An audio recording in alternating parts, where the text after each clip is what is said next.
Prayers. Almighty God, who in thy wisdom and goodness has established a fundamental youth of this great country, to advocate and promote the welfare of youth and society, let thy blessing descend upon us here in the house assembled. Grant us that we may treat and consider all matters that have come from our nation in so just and faithful a manner to promote thy honor and glory. To advance the peace, prosperity, and welfare of this country, and of those whose interests thou hast committed to our child. Amen. Thank you, United States.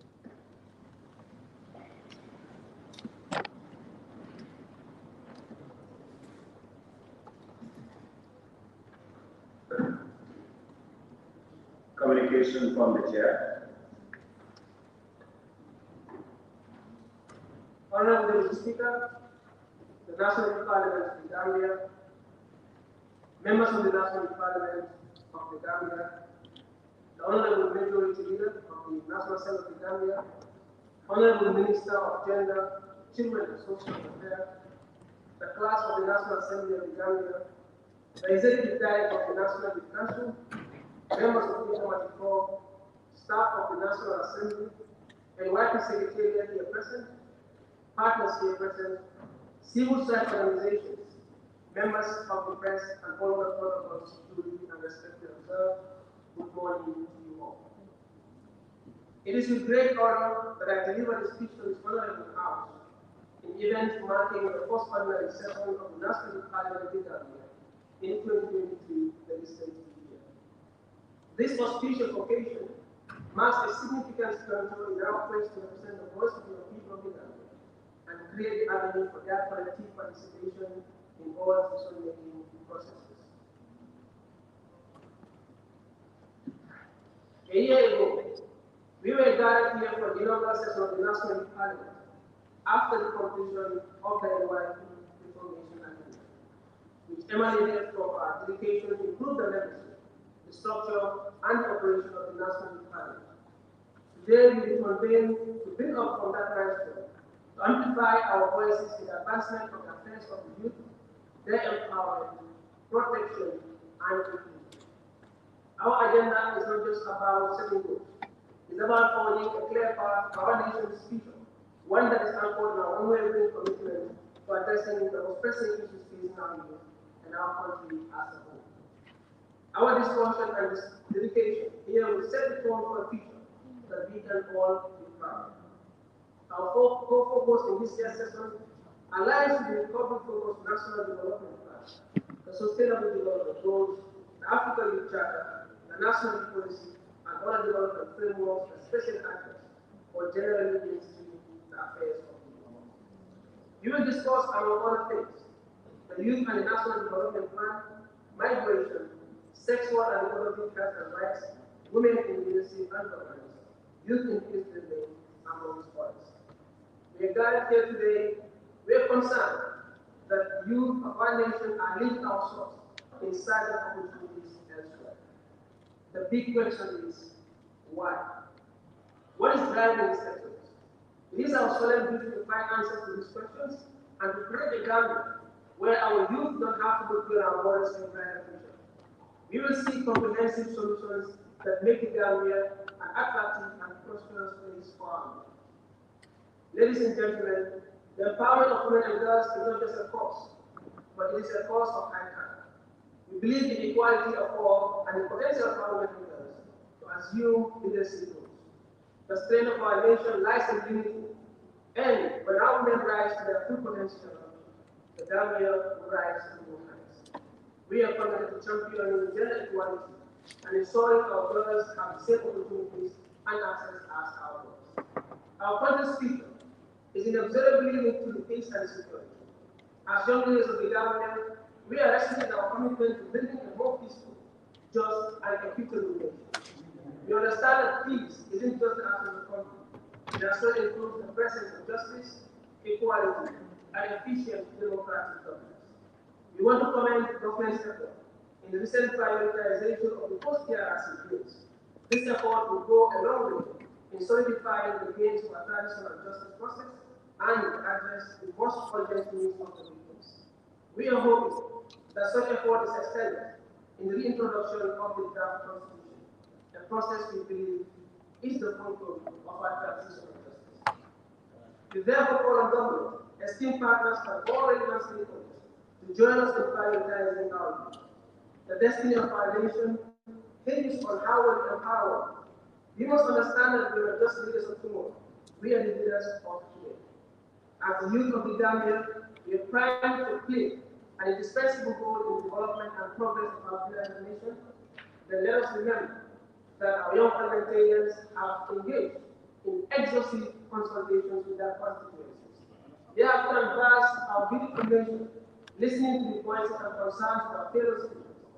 This practice ensures that our deliberations and decisions are firmly grounded in the needs and aspirations of the people that we represent. As we gather here today, let us harness our collective energy, creativity, and innovation to ignite transformational change for the Ghana. Together, we can lay the foundation for a more prosperous, equitable, and peaceful future for all Ghanaians. In conclusion, I want to express our sincere thanks and appreciation to youth parliamentarians and the environment secretary for the enormous work we have been doing to address the needs of young people of the Ghana. Your commitment towards national development is a special feature to your country. Please permit me to extend our sincerest gratitude to the National Assembly for all the support and guidance you rendered to us. We are very grateful for your leadership.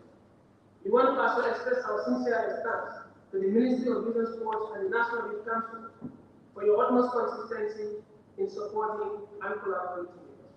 We are honored by how much you've committed to the affairs of young people and the execution of the mandate of the National Parliament. We thank all our partners who have, in one way or another, supported the affairs and administration of the National Parliament. We thank everyone who are present for attending this auspicious occasion, and we pray that we have a successful session.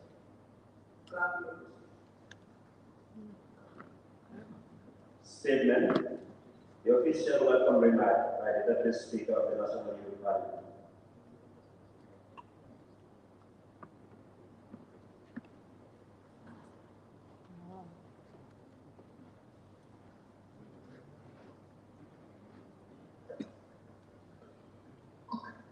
Good morning, Honorable Speaker, Honorable Members of the House, National Assembly members here present, Honorable Ministers, clerk and staff of the National Assembly, partners, members of the Diplomatic Corps, young people, ladies and gentlemen, and all other protocols duly and respectfully observed.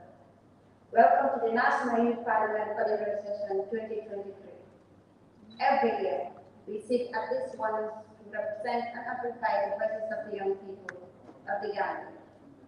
Distinguished ladies and gentlemen, the National Youth Parliament has a membership of 53 constituency representatives, 7 nominated women from various regions, 2 nominated representatives from persons with disabilities, Speaker and Deputy Speaker, making it a total of 64 parliamentarians. We have a landmark of 47% women representation. These numbers show our strong stance in the inclusion of all sectors in society in the work we do. The National Youth Parliament operates across all regions, with regional clerks who assist the Secretariat in the administration of our roles. We are happy to announce that we have secured a new National Youth Parliament office to smoothen our operations and expand the work we do. This space is not only for the National Youth Parliament, but all the youth of this country. Feel free to walk in anytime and use it as a resource hub to diagnose the problems affecting your communities and provide sustainable solutions. It is important to remind you all that the National Youth Parliament belongs to every young person in this country, and we must take ownership of it and its development. Transitioning from a membership-based organization, we have created a medium by which every young person that is involved in youth work is eligible for elections conducted by the Independent Electoral Commission. The National Youth Parliament sittings serve as a platform where grassroots voices are heard, policies are influenced to support youth development and social sector investment, including education and skills development for the young people. This gathering will provide an opportunity to engage with young parliamentarians to gain deeper understanding of our aspirations while we actively participate in discussions on youth-centered policies and programs. Central in our call is for us as a country to look at the 60% beyond numbers. These are human faces that drive the development of this country. And with better opportunities and human capital development, we'll be able to do more. Let's harness the democratic dividend as a country. We call on the President, the Executive, and the National Assembly to make young people a national priority, as this will enable proper resource allocation and investment for the development of the young people. Welcome to the National Youth Parliament of Young Session 2023. Thank you very much.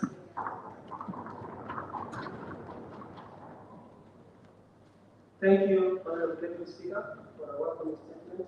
Clerk, you may proceed. Statements. Introductory remark by the Clerk of the National Assembly, Mr. Mummy Jackson.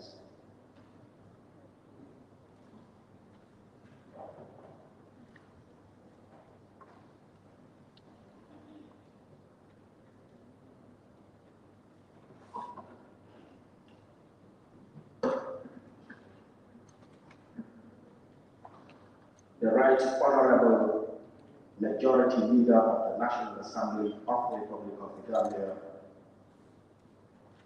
honorable members of the National Assembly here present, the Right Honorable Minister for Gender,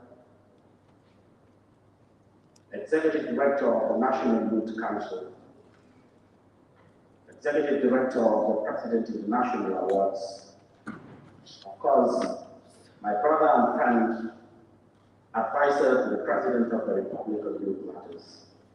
On behalf of the Clerk of the National Assembly, it is our esteemed pleasure to once again welcome the National Youth Parliament to the chambers of the National Assembly for the ordinary session in the 2023 legislative year. We have been working closely, and the results of that work is what is being manifested this morning. The National Assembly is of the conviction that Parliament shapes our country. Parliament enables the country to be progressive, to be peaceful, and to be sustainable. And for that being the case, it is important that the entire country, more so the young people, become aware of the function, the mandate, the power, the dynamics of parliamentary work, because that will enable them to become interested citizens in the art of governance.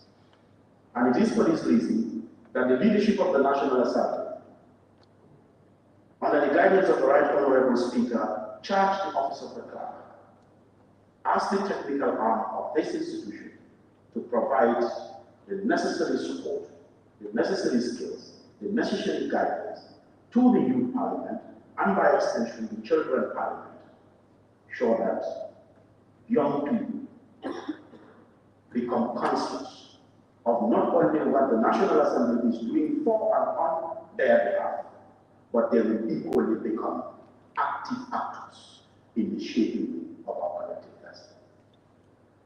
And the clerk has asked me to assure you that this is just the beginning.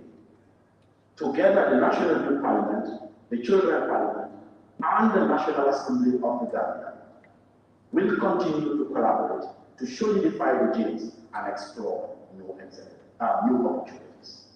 On that note, Honorable Speaker, we have the distinguished honor to thank you once again, and I'm not sure we should welcome you because this is your house. Play by the rules and enjoy yourselves. Thank you. Thank you so much for that wonderful statement on behalf of the clerk of the National Assembly. We thank you for your continued support and collaboration. Clerk, you may proceed. Thank you very much. Next, we might want to have a statement from the Executive Director of the National Youth Council, Mr. Elijah.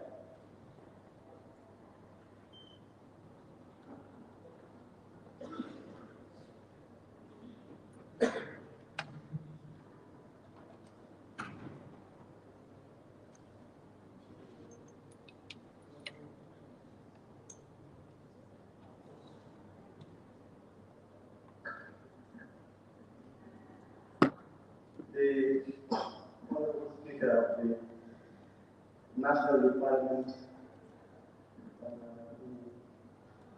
the Majority Leader of the National Gambia, and other honorable members are present, the Honorable Minister for Gender, Advisor to the President, the Senate, Sara, and the IPC, Amalik, and all other friends of the National Youth Parliament and the extension friends of young people of the Gambia.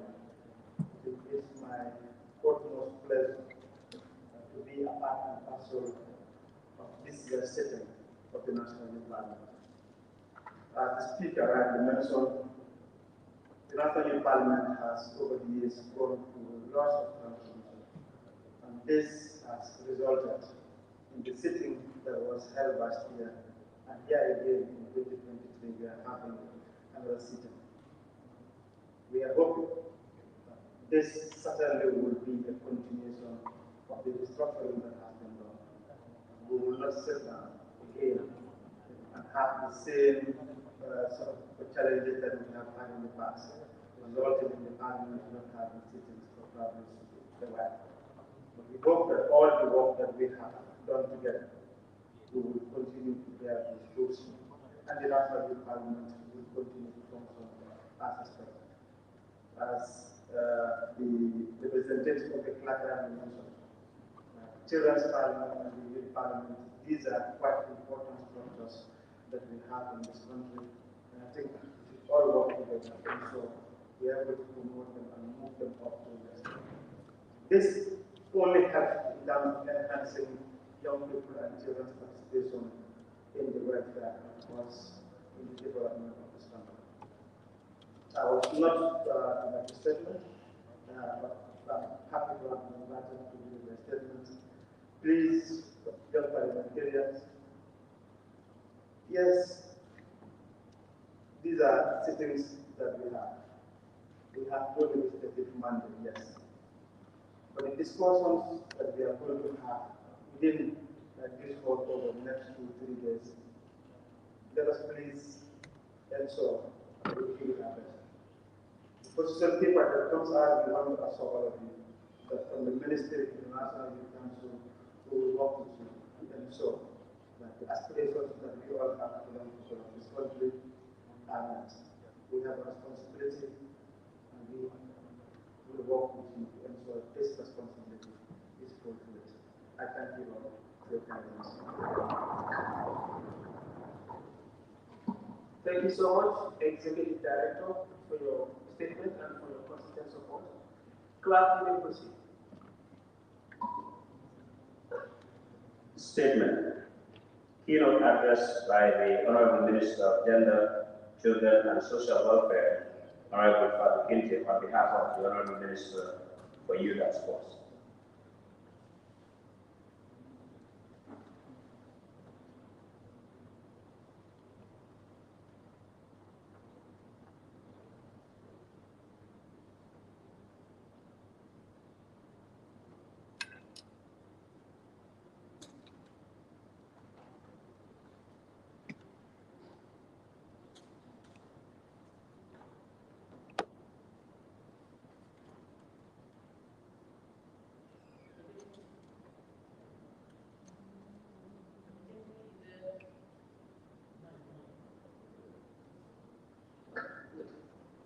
The Majority Leader, the figure and member of the National Assembly for Katora District. National Assembly member for Balis North, the other National Assembly members, yes, President, the advisor and the President on 2 issues.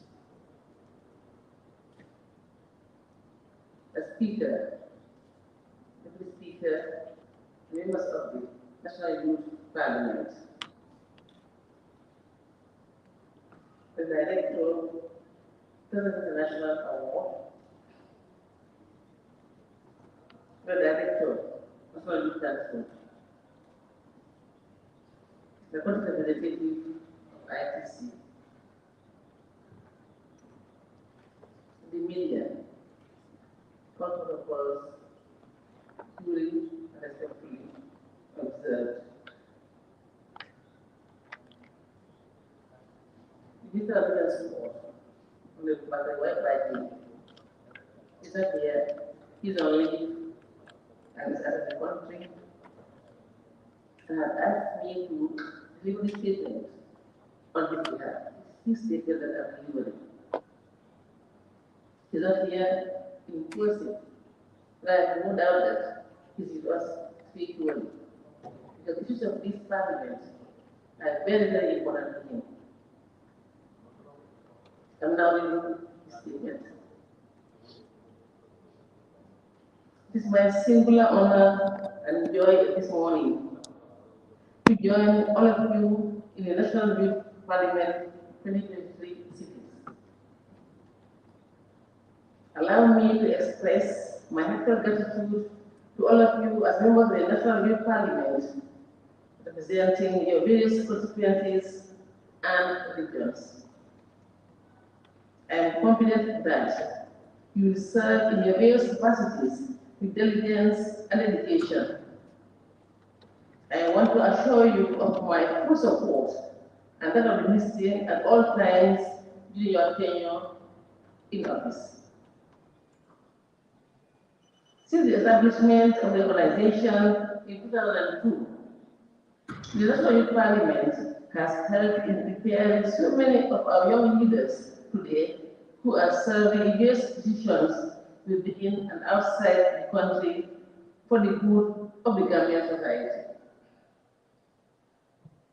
Today's sitting, we are aware, we'll be discussing important thematic topics including youth, women, and persons with disabilities in peace-building processes, promoting youth leadership and political participation, social and economic health and rights, young people, a national development plan, social sector investment.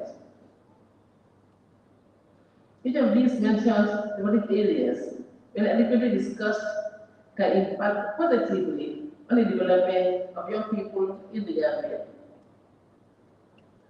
I am aware that the city will produce a vision paper as an outcome document. I want to assure you all that my ministry will work with you to ensure that the vision paper is given the attention it deserves and implemented for the benefit of the youth of this constituency. The government of the Gambia is cognizant of the fact that youth form 67% of the country's population. As a result, addressing their concerns and needs and interests with the utmost urgency it deserves has been primarily objective of the government of the Gambia. As a result, government's goal for the sector is premised on secure, sustaining livelihoods for youth through skills development, decent work, and excellence in sports. As part of the country's objective of better serving the young people of the Gambia, with the support of the UNFPA, we are currently reviewing all the acts of the satellite agencies under the ministry. The intention is to ensure that the acts of this institution are reflective of the current realities of the country, so these institutions are able to deliver effectively to the young people. Youth engagement and participation are essential not only for addressing the many challenges they face, including barriers to their active participation, but also for safeguarding planet and human dignity, creating inclusiveness, inclusive societies, and achieving a more effective and sustainable development process. Youth participation can help to strengthen young people's abilities to meet their own subsistence needs, prevent and reduce vulnerabilities to economic, political, and social unstable environments, promote ownership and sustainability of interventions, and help gain entry into target communities and build up trust and social capital. It is therefore evident that we cannot develop as a nation with the young people not given the right space and attention. As I wish to successful deliberations in this sitting, I want to assure you that the government of the Gambia holds these issues with utmost priority, hence having it as a pillar in the national development plan that we are developing currently. On that note, thank you very much for your attention.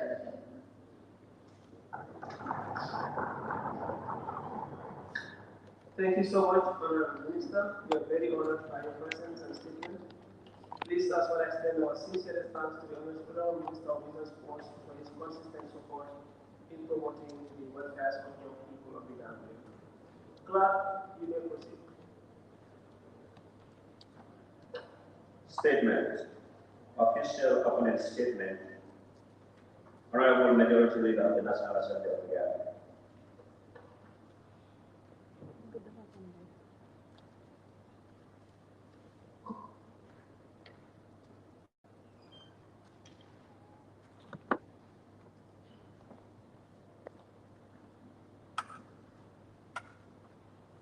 Good morning, Honourable Minister for Women, Children Affairs,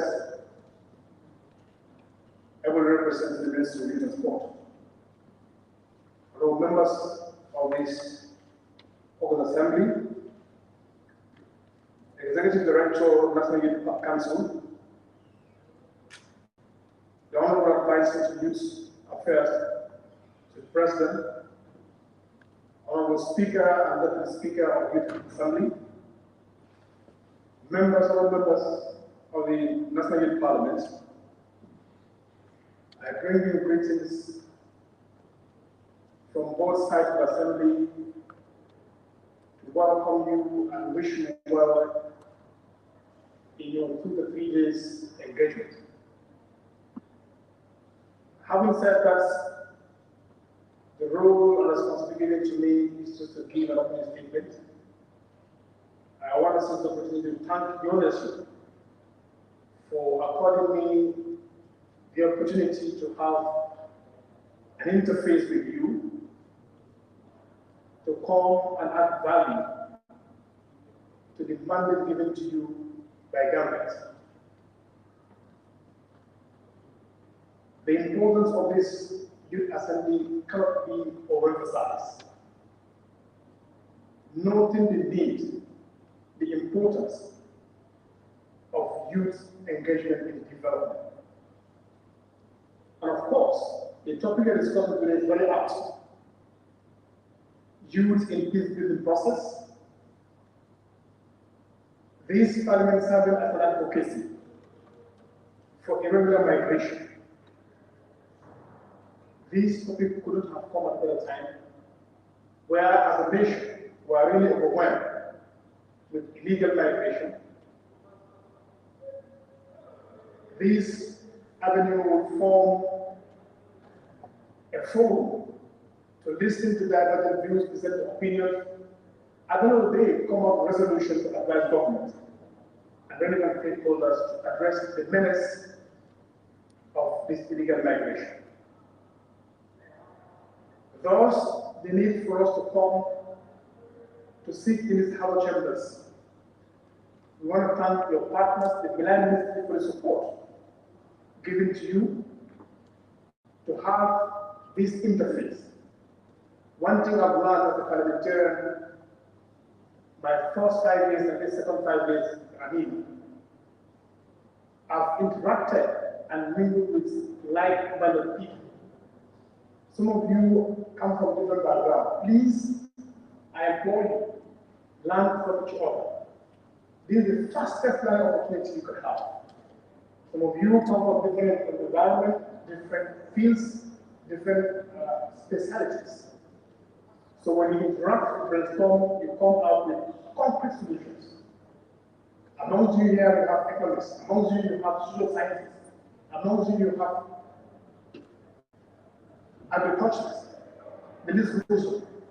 So the more you interact, the more you learn from each other, the best comes out of yourselves. So I want to recognize the fact that this avenue is created for our youth in the country to have a platform where they can dialogue and be champions of peace, be orators, advocates in terms of illegal migration. I don't want the discussion to only stay in these other channels, but carry it on to your constituency. Be the mouthpiece there. Be the peace breaker.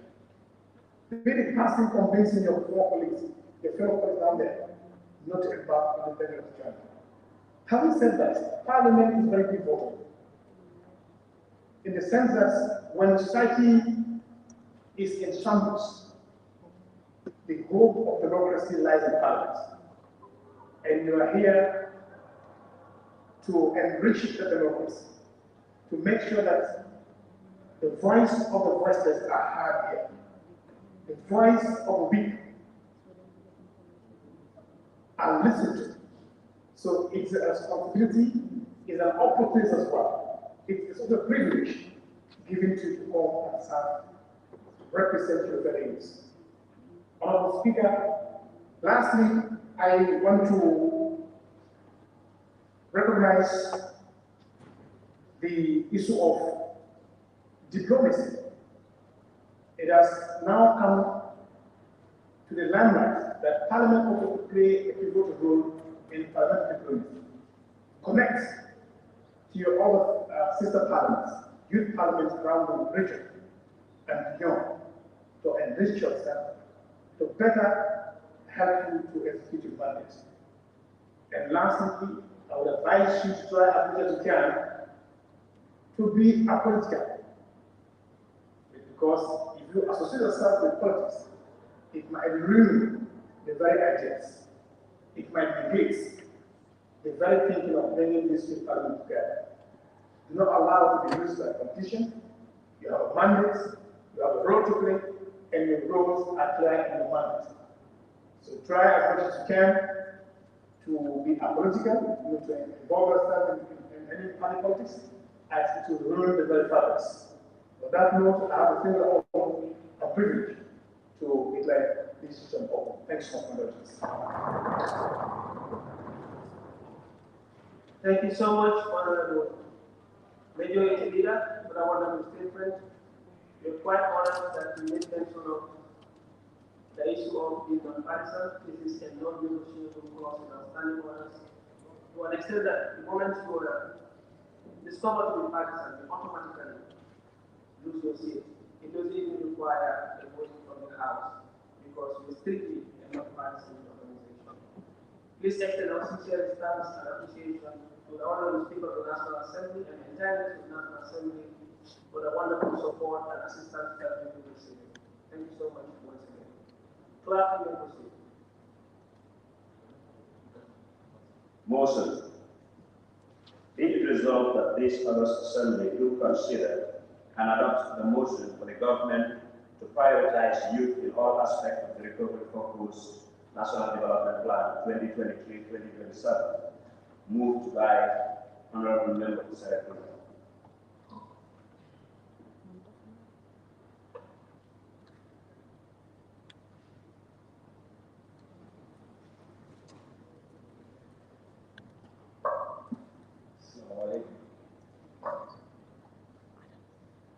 Honorable Speaker, I stand on standing order for people.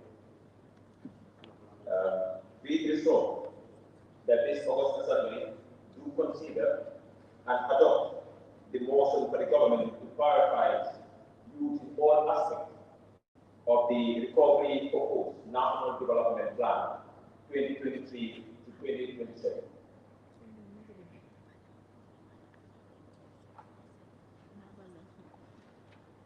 Thank you, Honorable Member. Any second?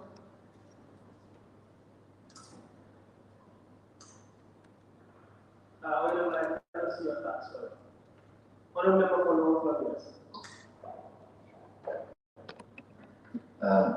Good morning, fellow members. I, Honorable Arfai Mamula, stand to second the motion, which says being resolved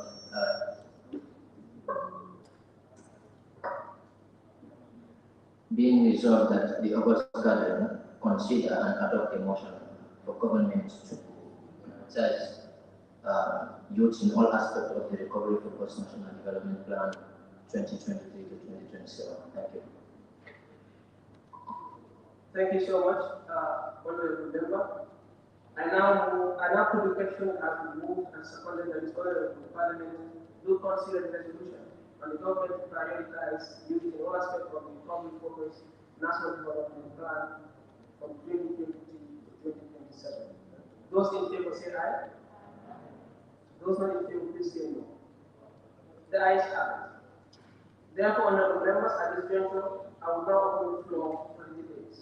Any honorable member who may want to contribute to the debate can do so by raising their cards to the floor.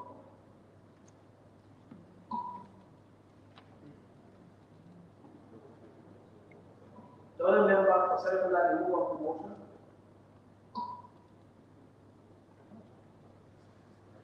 Thank you very much, Honorable Speaker. In this moment, I would like to bring to your notice that I would love to invoke the Standing Order 23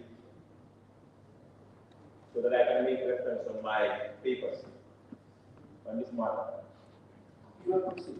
Thank you very much, the great Honorable Speaker. Honorable members of this House, we are bargaining, and this time around, we are not here just to talk about the matters, but this time around is more action. And this is the reason why we are here. Because today, as youths of this country, if you are sent to the parliament to represent the majority of the population of this country, we must just come to talk about the issue. And when we are alone here, we return back to our comfort zones and wait for the city to talk about the issue. But also, we must talk about the actions and make sure that they are able to implement them at consistency level. So today on the motion that the government is to prioritize the youth in all aspects in the National Development Plan is a fundamental issue and of great importance to us as youth, knowing fully well that we are no longer the future of this country, but we are both the present and the legacy of this country. Honorable members, we have it that in 2017 to 2021, a national development plan has been established. And before going there, honorable members, what do we mean when we say national development plan? To make sure national development plan more legal, law on the government, take up. Pour nous proposer, pour nous aider à faire. That's what the national development is. It's ability to all stakeholders must focus on these issues so that we as a country will know to see ourselves in the development of this country. And today, that's what we are going to talk about. But also, before we talk about the recent National Development Plan, we must make some reflections on the past National Development Plan. In 2017 to 2021, which we have is stubborn virus that came and disrupted the agenda, COVID-19, and most of the agendas were not able to be achieved. And today, a report on the past National Development Plan has it that almost 43% was achieved. But if I stand here today to talk about the aspects of these developments that were achieved, personally, I would not feel that much proud. Though we would say that the government have tried and stakeholders have also tried. But we all have seen what the youths are going through in this country. Ladies and gentlemen, and honorable members of this House, we all see this day by day. Whenever we have interactions with 10 people out of 9 will tell you, boy, I'm going to get dollars and get a signal, what to say the gap.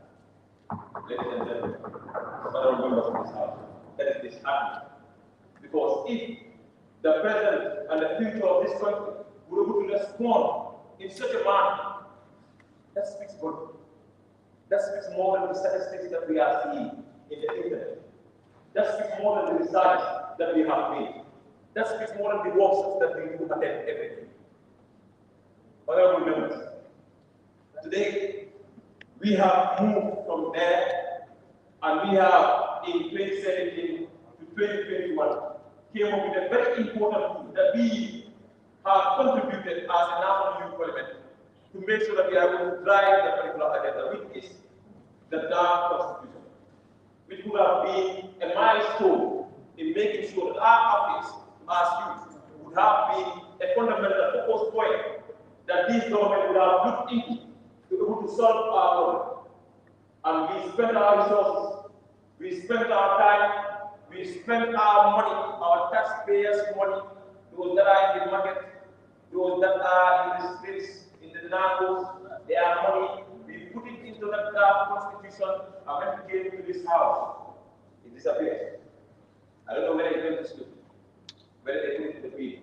But these are things that we must talk about, because it is important that we talk about. And that is an achievement that we are seeing in the National Development Plan that has just been moved, and now we are moving to another one. Honorable members, in this gathering today, we are talking about the new National Development Plan that has been made through consultation across the country by consulting stakeholders, CSOs, partners, and other stakeholders that are in the community. These consultations have gone across the country. 120 wards of our country have been consulted on this national development plan. Now that it has to be implemented, when I look into the document, it was beautiful. I can tell it's a beautiful guy. But whether the guy will grow up to produce the fruit that we look up to is the question that we must ask today. I would be with you that you go and visit the National Development Plan. It is out there in the draft. Whether it will be adopted, I am sure it will be adopted. But whether the implementation will be done properly is a question that we must ask ourselves. And when we leave here, we must pursue that very, very well. So today, honorable members, this National Development Plan talks about a lot of factors, especially the youth, which we are here today to talk about. And when we talk about the youth regarding the National Development Plan, as the chair of Youth Employment and Migration Committee, Honorable Senator, I want to acknowledge that what I have seen, you don't need to go for the side of CDC. Even when we are making this consultation, some of my constituency members, I can tell you this for free, because the councillor locally, the day that he was to elect his ward committee, I was present. And there were no youths that were present to be elected into this executive of the subcommittee ward of Bates. And I have to get into the constituency to call youth to come and attend this particular meeting. And I met with one of the youths. And when I asked him, what?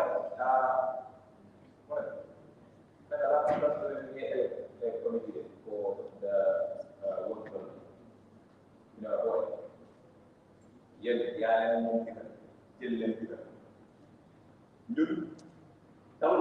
In fact, we want to become citizens of all countries than this country. And this is scary, because now our people are leaving this country, attracted by the sea to leave. And yesterday, at my workplace in Bakau, the first arts institution in the country, the Arts Academy, I met with a friend that told me that the football team, Bakau, happy football team. Where's the honorable member for Sabasanya? Yes, sorry, my resilience. What's your point of order? Yeah, section 44 of the NYP standing order, clause 1. Every member shall restrict his or her observation to the subject under discussion. And I believe honorable member for Circular is out of the discussion. Thank you, honorable member. For that point of order, honorable member for Secunda, you might not want to encroach onto the other motions that are set for other time of the parliament. Please kindly stick to the motion. Thank you. Thank you very much. Honorable Speaker, we not agree on that. But remember, we agree on national development. We are not restricted. Please understand, that's why I explained. National development is talking about the agenda of the country. And this migration issue is an agenda of the country. If you are not read the national development plan, I encourage you to read it. I do. So these are issues that we're talking about in the issue of migration. It's not there. And we are saying that the government should prioritize on the issue of migration. And what is the problem with this? Why are people leaving after we will give these recommendations to our government? It's because there is no employment opportunity in this country. People are running away. As much as youth, we need to also take responsibility in creating employment opportunities. But we know how the country is. Here is hand to mouth. So we cannot create that amount of employment opportunity for our people. Some people will dare destiny and try to sacrifice their life to establish certain institutions that will create employment opportunities. But our people do not have employment opportunities. And that is the reality. And our people are leaving. And soon, our women that are staying here will not have husbands. The last time I was in the committee, and I have also seen that too as well. So it's a crisis that we are also seeing in the peace and security of this country. Honorable members, May I ask you to make your statement? Please, the issue of employment are the reason for everyone to seek your husband, as an honorable ask you now after that. I withdraw, Honorable Thank you. I withdraw. Point of observation, Honorable Speaker. If the honorable members will allow me to observe. Thank you. So on the aspect of lack of opportunity in the country, I am a youth that is contributing to different sectors, and I can tell you this, that there are a lot of opportunities in this country. The problem one might also guess is that we lack a lot of motivation. Honorable member, please sit down. Yes, as I was saying, it is the issue of the migration I was referring to, but I've withdrawn. The issue of the migration, then migration will cause those women that are here to have in the long run, but I have withdrawn. So moving forward, Honorable Speaker, in the National Development Plan, we have seen the steps that the government have outlined in solving the problems of the youth when it comes to the area of sport, when it comes to the entrepreneurship, when it comes to employment opportunities. We have seen that it's really beautiful. But honestly speaking, in this aspect, where is the government going to get the money to implement this? Is the other purpose that we are talking about. In a country that's based on tax, and I can tell you almost 3/4 of its budget is from donors and the international community. Is scared, Honorable Speaker, because that simply means our country has no people. How would you put this? Now, if you yourself as an individual, you are depending on the person that is in the next house to determine your breakfast. If the person did not provide the breakfast, what will you do? That simply means you will die of hunger. And from there, you will die. And that's where the country stands. If we are still depending on donors and international bodies to feed the projects that we have put for the well-being and the future of this country, then honorable members, this country is good. And recommendations are here to make sure that we will not depend in the future on international donors and projects outside. We will bring it because today is a day of action and solutions, not problem. Honorable member of this house, we also have to look into the National Development Plan in the aspect that we are now losing our security. Because we have seen what has happened recently in our country. That 2 policemen were killed. I will not dwell on the issue. But when you look at the statistics internationally, it's telling you that our trajectory itself from 2017 up to now has decreased.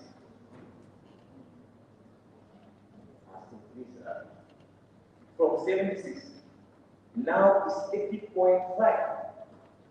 That's what it means, me and you, Honorable Speaker, we are not secure. Security must be looked into. Because development cannot go in the absence of security. Peace must be there, and we must do that. Honorable Speaker, to fast track on this issue of national development plan, and we want the government to really prioritize the issue of the youth in all aspects. We are saying that in this beautiful garden called the National Development Plan, we want the government to now get into action. We want the government to make sure that they are able to establish or to get the youth lands to get into the poultry farming. Poultry farming is a solution to solve the unemployment rate in this country. I'm telling you for free. This is a free gift to the government to also implement. When we get these land and we have lands across the country, and we have youth that are already into the poultry farming, we have seen. When you go from KM down to UR, people are engaged in the poultry farming. Poultry farming is a way of solution. I advise that you shorten your deliberation so that we can have the opportunity to hear all the members on this subject. Thank you very much. 2-3 points we are done on the recommendation. We also are saying that in the recommendations to prioritize the youth in all aspects is to also give our people that are in the agricultural sector that opportunity, that resources, like the budget of the agriculture should be also looked into. And this time, not to just give it to them and they start to get cash, but no, let us implement it. Let us see them implement it. Let us not get into too much workshop. We have been doing a lot of workshop. Let us go into the implementation and we start to see what we do in this country. We want to do it. And create industries like Maui, Daniel, and Lampile, at Orange. Let us get an industry that we will manufacture our orange juice, our mango juice, and here from now on we will solve our problem. The sports, my people in Senegal are good footballers. We have seen Ali, we have seen Jao, that are sport for the Gambia. You know, it's not my constituency. This is $1 billion area that can solve the problem of this country. And I will use all of them, I can tell you, are in the sport area. Give them the opportunity. In my constituency, there are people that are there that need just a class, 4 classes in Senegal. The school itself is denying them the access to that class to be able to train these people on boxing. I will also look into that. The minister is here, I'll talk to you about this after the session. From there also, honorable members, I want us to look into the creative industry. The internet is another way of creating massive employment opportunities. Look at TikTok. How TikTok is paying people. Look at YouTube. How YouTube is paying people. How is sitting in this country?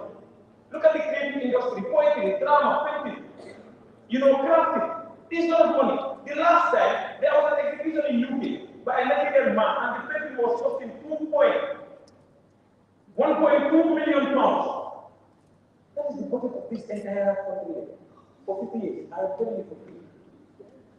What's that now? A comedian is earning every year $6.7 million US. Starting those that are making it. You can see it here. This is a lot of money. We have Bright Star Entertainment, we have Home of Talent, we have a lot of groups here that are doing things in the creative industry. The art academy, just art institution, that I personally established this year, we are doing. People must get into the creative industry so that we can create employment opportunities. Today we are not here to talk, but we are here for action. And any other member that have to rise today, and from last week you didn't do anything, don't talk here.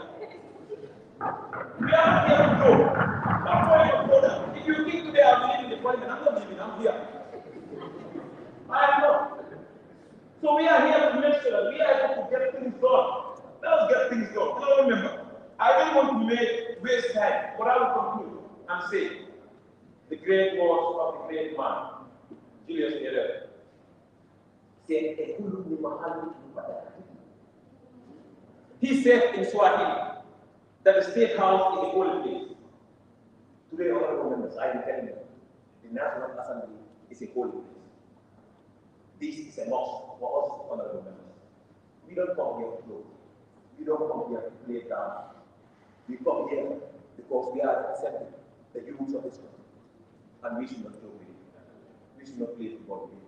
My son cannot go in this country and come and start, advocating the same advocacy that I was doing. No, I will not see that. I will die than to see that. And this merely will be right out of this house if they are doing the right thing. Honorable Speaker, honorable members. Honorable member. Thank you, Thank you so much. Honorable member for Congo South.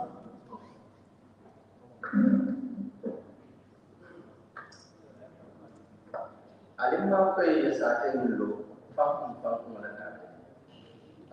want to use this opportunity, Honorable Speaker, to grant me that opportunity to take reference from my research material. Please go ahead. From the late intellectual, from the late PE, he said, we must break the get it right by doing what is right, and we cannot miss what to get it right. Considering this powerful statement, the National Development Plan, Recovery Focus, Pillar 5, that focus more on the youth empowerment. From the south of the Southerners, Congo South plays that pivotal role to provide continuous nutrition for the entire community and beyond the country. For that being the case, there are a lot of opportunities coming down from the agricultural point of view and also the blue economy that can be driven from the ozone. But unfortunately, what is currently happening calls for a concern. One of those concerns is that the juvenile is Gambia, we are not to produce fish that supplies the hinterland equally. Some is also used to export for foreign exchange. But unfortunately, if you look at the proliferation of the fish milling companies, the cut out is becoming an issue. As a result, the size of Bonga fish is now being put in the trap. In a situation that what we were used to know is because of this proliferation of unregulated fishing, this is definitely disturbing the industry. Equally, looking at the agricultural production, South has this ability to serve as a food basket for this country, more especially in terms of vegetable production. Climatical conditions have supported Congo South so long as we live in West Coast. But unfortunately, with the proliferation of the real estate, all the arable lands have been gone to human residents. So this is a serious situation, considering the fact that now the way the world is moving, we must try to do things on our own in order to take charge of our own food basket. But unfortunately, we don't have any land use policy that will demonstrate to us that here can be a residential purpose, here for agricultural purpose, here for other purpose. Unfortunately, even the hard men, now they find it very difficult to have their happiness wealthy from the environment. What happens? We can't really come down as far as encroaching human residents. So these are some of the problems that the people of Southerners are actually facing. If you also look at the proliferation of fishing trails, I had this opportunity to be part of the National Assembly Senate Committee on the Environment. But the level of complaints that we receive from the artisan fishermen, it calls for a concern. These fishing trawlers, they are not allowed to mine around nautical mine, non-nautical mine. But unfortunately, they dwell down to even one, they dwell down to 5 nautical mine, causing a lot of damage. So this is a serious concern. And it's that artisan fishermen who are responsible for supplying the continuous food across the country. Most of these traders, they will export their product. So these are all problems that we need to take into consideration. South also played a very important role in terms of developing sport. But unfortunately, we were able to have two divisional teams, Gunju and Sani. But yesterday, as we are talking, our field that is being sponsored by TFL is still in limbo. Because a lot of us, if these two division teams have matches, they have to travel down to Britain. Even our home games. So you can see the stressful nature. With all the bonuses that we are entitled to develop in grassroots sports is also limited. So these are some of the problems that the people of South is also looking into. And equally, we have realized that now with the potential dividends that can be derived from blue economy, the fishermen are not used to the usual practice they used to have. Now we have seen systematic shift in terms of that production. What do they do? These fishing boats are now used as a medium to transport demand from West Coast coming from Gambia to Spain. So you can see, if checks are not put in place in order to revitalize some of these sectors, then we must devise certain means to ensure that we got other productive ways to get ourselves into a better life. So if you look at that, you realize that an individual, if you want to travel using the sea, you pay about $50,000. So a boat capacity containing a capacity of over 100 people. If you accumulate that money together, in fact, it's more lucrative than going for fishing. Because if you go for fishing, you don't have good catch. So now the problem that we are facing, Congo South is now found out the seaport for this illegal migration. So, considering the Pillar 5 for recovery plan, national development plan, I think the government has to look into this sector and have the people of South and the entire government will apply. For us to revitalize some of this productive base in order to ensure we have our youth in the Gambia to participate in full economic development. Thank you.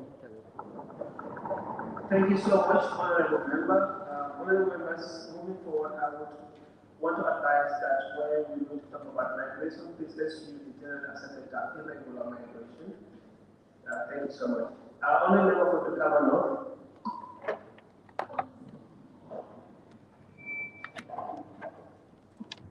I think it's time we stop failing ourselves. We've been talking for far too long. Nobody has seen the outcomes so far. You see the top, high-ranking people standing in front of you, giving you information that are accurate, giving promises that will never be fulfilled, saying things that are just out of the blues. It is time we check ourselves. We would not be able to move as a country unless we can take care of our own affairs. The reason why anybody who asks in this country will tell you we have very good policies, we have very wonderful policies, but the implementation is the problem. You know why implementation is the problem? Because they do not even sponsor our own drafted things. Somebody has to come from outside to contribute, to pay for what you want to do. This person, you must understand, also has an underlying interest. The minute your interest is not in accordance with their interest, you will either have to give up your own interest and follow theirs, or you have no money. Usually, this is the problem. This is why, in the Gambia, in Africa, we do things not because we want to do them, not because they are accurate, but because we have no other choice. For all institutions, young people are always behind. What they call governor. They are advancing all sectors. Go to the military sector, for example. Go to the police. Go to the government institutions. You find out that all the top-ranking personnel are all people. They are young people. If you go to my constituency, for example, Bikama, you will understand that there is an improvement. Industries are coming around the Bafra end. Industries, massive industries. Go there. Find out how many young people we have there. What is the percentage of young people in those industries? And those that are opportune to be there, under what condition are they working? The people that run these industries mostly are not government. But because the people that should put them to check are probably receiving favors from them. And once you want to rectify their errors, you are going to have head and collision with them. They are going to leave your country, and you have nothing for it. The young people continue to suffer. The lands that we have are all indiscriminately taken from us, mostly by the people that are in the governments. To mount their industries, like I said, football pitches, even to the places like Bukama and so many other places in the country. You will understand the football pitches that were there previously are no more there. All being sold.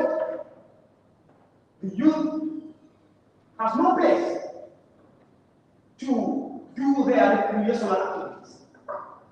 The ones available.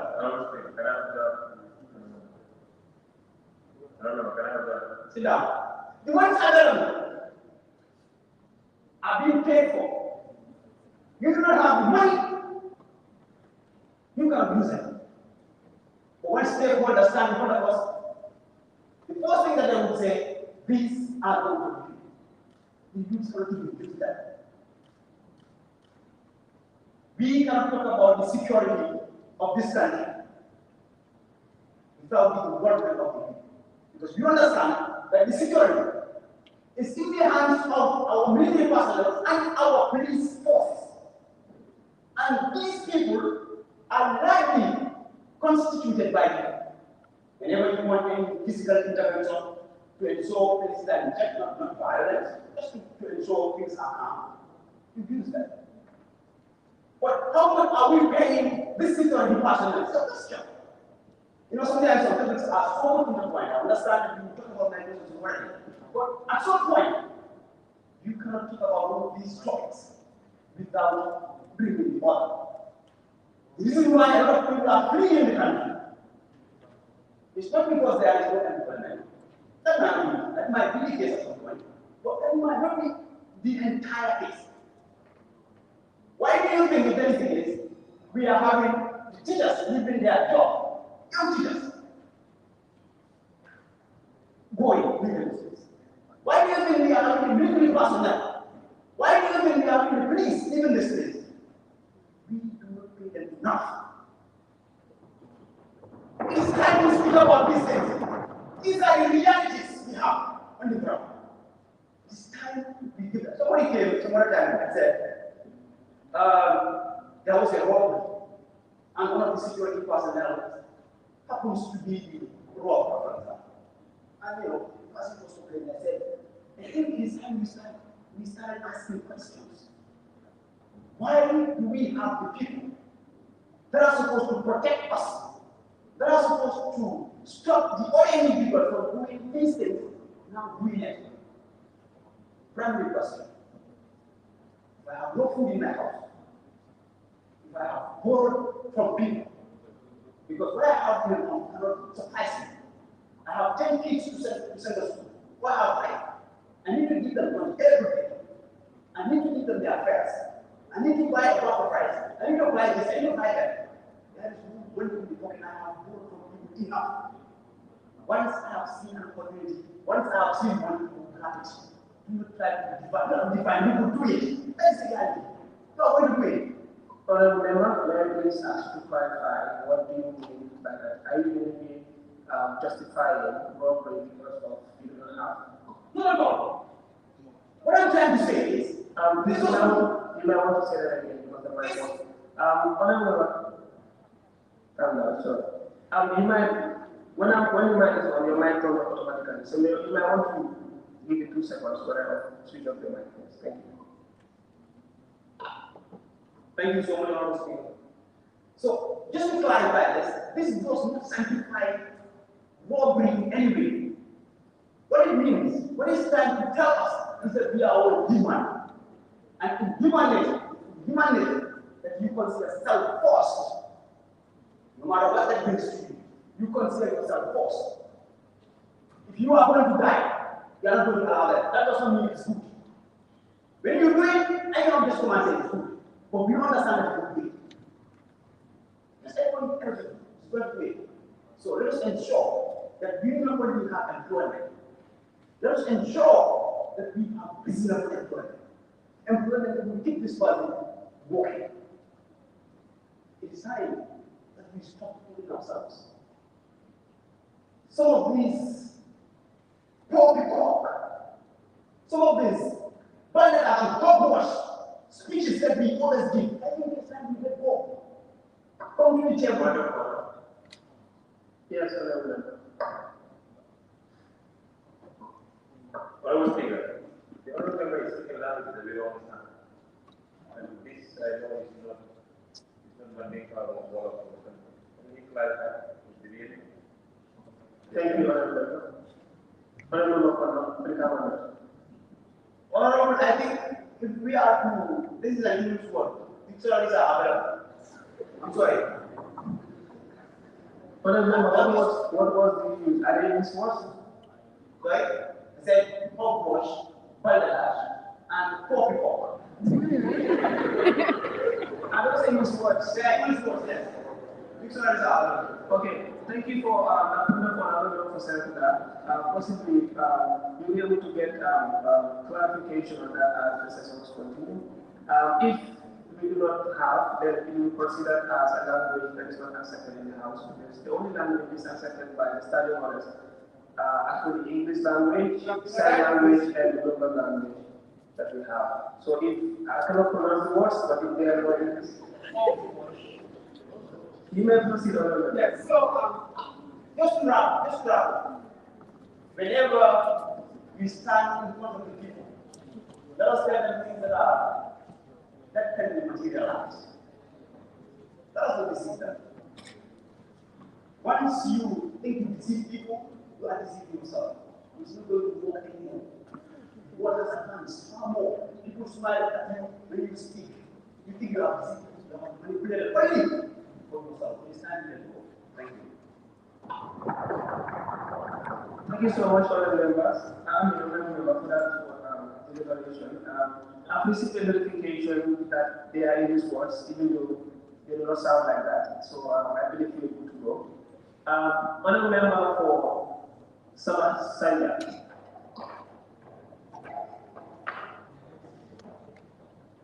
Alhamdulillah, thank you so much, Honorable Speaker. I'm very proud to be rise to this August Assembly. Honorable Speaker, with your permission, may I take reference from a legend in leadership and policy maker. Can I go ahead?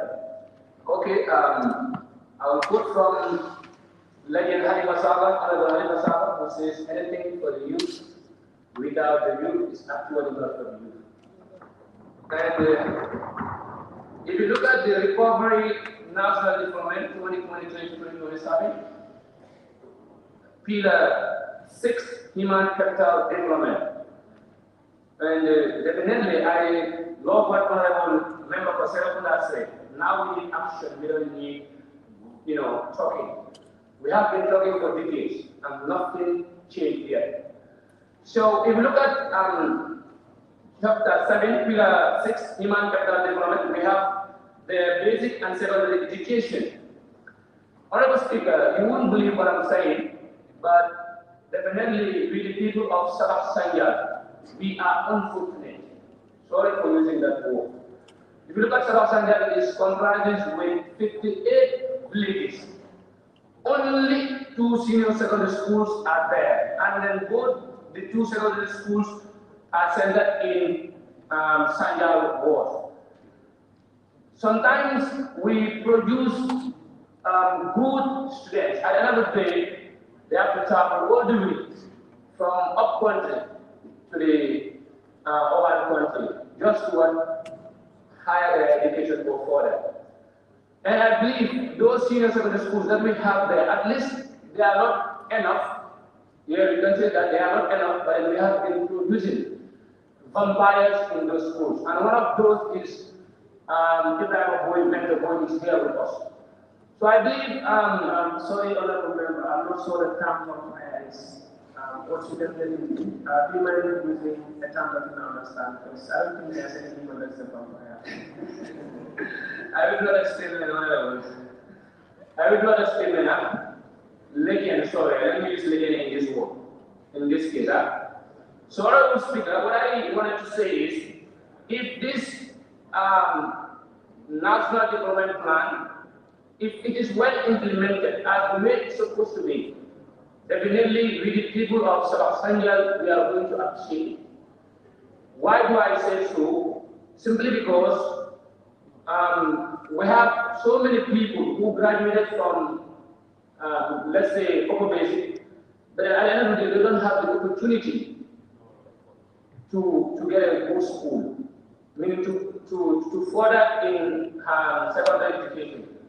So, Honorable Speaker, I believe the government should improve on that aspect very much. And in this national development plan, we are hoping it will be well implemented as the way it is designed. Because Gambians, we are good in designing, but implementation is our problem. But I believe we will really upgrade from that. So the other thing is quality, accessible, and affordable healthcare services delivered for all. I believe we have clinics in my constituency. Let me be very specific. We don't have health centers, we have clinics. By then, if you go to these clinics, you will be able to get access to what you call a paracetamol. But now it is so hard for you to go there and even get a paracetamol. What they will just prescribe, give you that paper, and say, go to the pharmacy. You buy a drug for yourself. And I believe these services, we all need these services as citizens, and we are belongs to the Gambia. We are citizens in the Gambia. So the consideration of our young people down there matters a lot, and it matters me a lot. So, Honorable Speaker, I would say another thing is tertiary and higher education. If you look at in the North Bank road, in the whole of North Bank region, I don't believe there is a tertiary school or institution that is functioning very well. We are having one that is Farafeni, we call it UTG, but that one I don't think so it is well functioning. So meaning we still need more tertiary and more high institutions so that our young people who are down there can have access for those institutions. I believe if that is done, we will be very glad. The next thing is we talk about sport here. We know now Gambia, definitely, we are proud to say the sporting of Gambia is doing well now, it's doing fine. Everybody is proud of us now. But I believe the inclusion matters. Our selection is based on only the urban centers. We forget about the rural Gambia. And definitely we have talented and promising young players, but then even to showcase, to showcase their talent is a problem in Sabah Sanjal. In Sabah Sanjal, we only have the community field. We don't have the field that is owned by the sport committee, or that is built, or that is found by the Ministry of Youth Sport or any ministry there. So, Honorable Speaker, I would say definitely we really need the support of the government in that aspect so that our young people can realize their well-being in this nation. Because without us, this nation cannot move an inch, I mean. And then we are very, equipped. And we have the skills, we have the knowledge, the talent, and everything to move this country forward if we are given the opportunity to do so. So on that note, I say thank you all for your kind attention. Thank you so much, Honorable Deputy Speaker.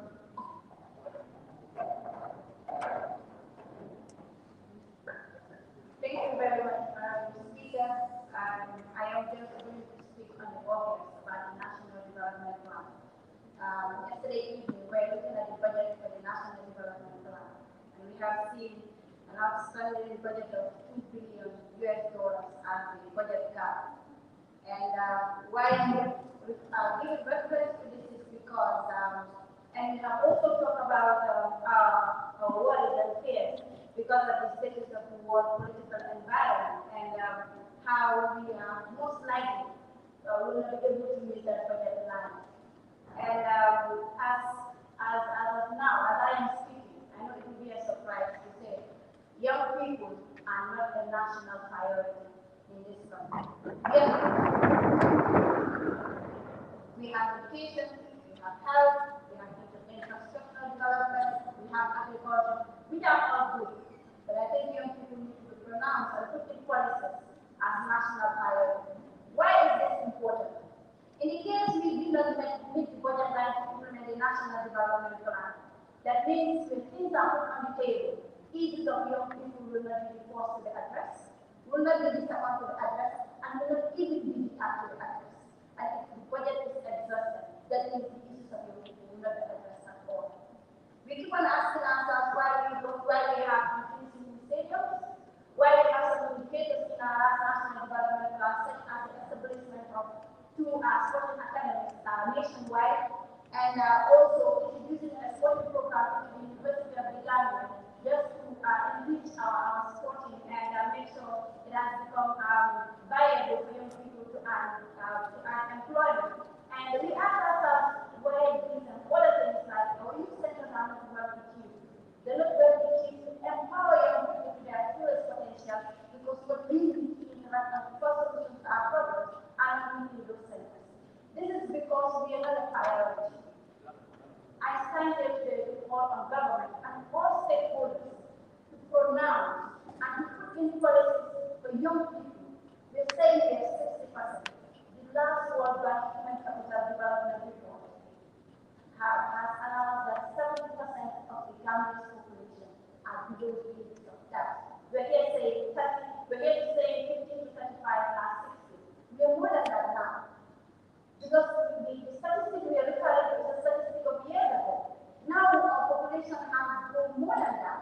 So if we are not a priority, I don't think as a nation we're even serious in our development agendas and priorities. So I think it's important why the government all this freedom from the against the world. Government comes to all these things policies and say we are going to do it. But the reality is every year government is not able to do all these things because we have budget constraints. Until we are a priority, then that's the time when things are put on the table. The issues of young people will be put on the table to address. If not, health will be addressed, which is important. Education will be addressed. Infrastructure will be addressed. And other things for young people will not be addressed. And every year, we come back to the government, we look at our policies and we implement. Not that they don't want. I'm not speaking for government. But I would say not that government doesn't want to implement those things. It's because the money is not available and we're not a priority. So we want to be priority number one. We want to be at least priority number two, so that when issues are put on the table, if our issues are not the first to be addressed, it is at least the second to be addressed. Thank you, Honorable Speaker. Thank you so much, Honorable Deputy Speaker. Honorable Member for Jokaru. Thank you so much, Honorable Speaker.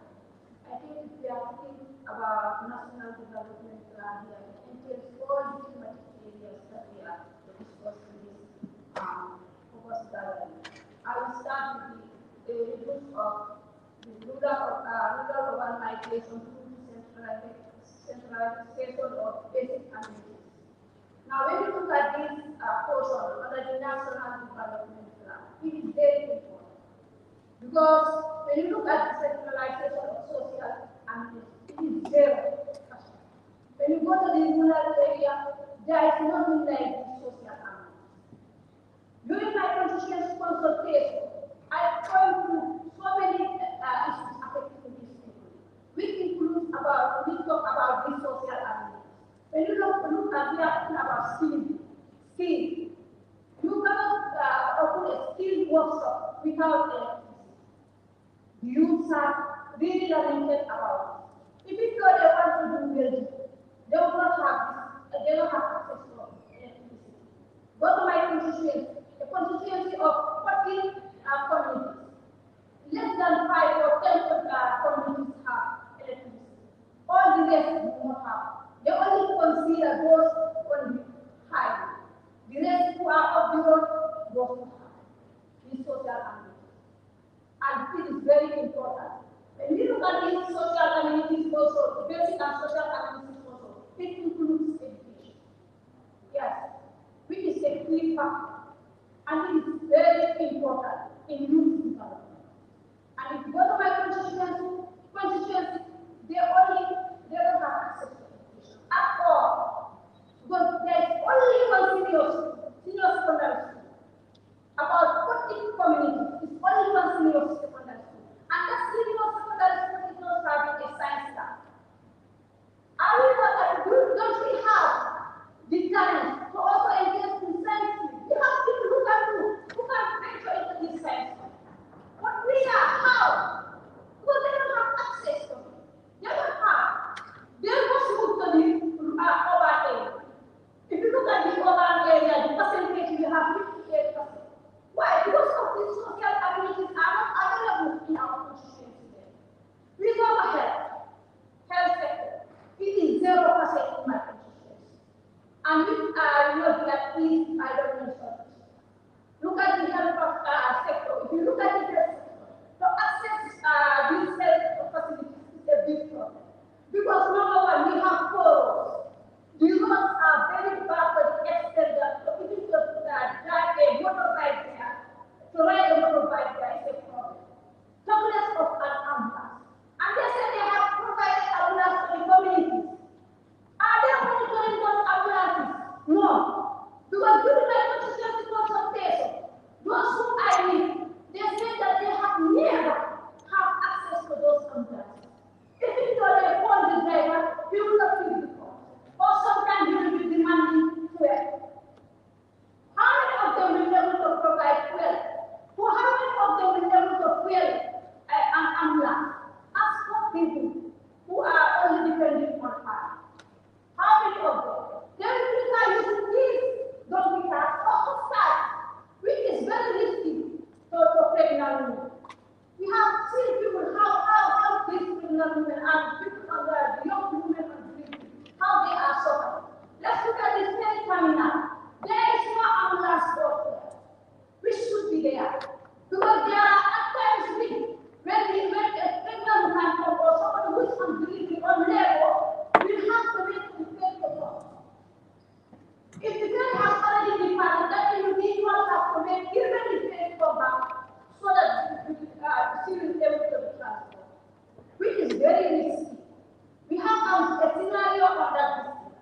There was a lady who was brought to Essex, and that lady spent there almost the whole day.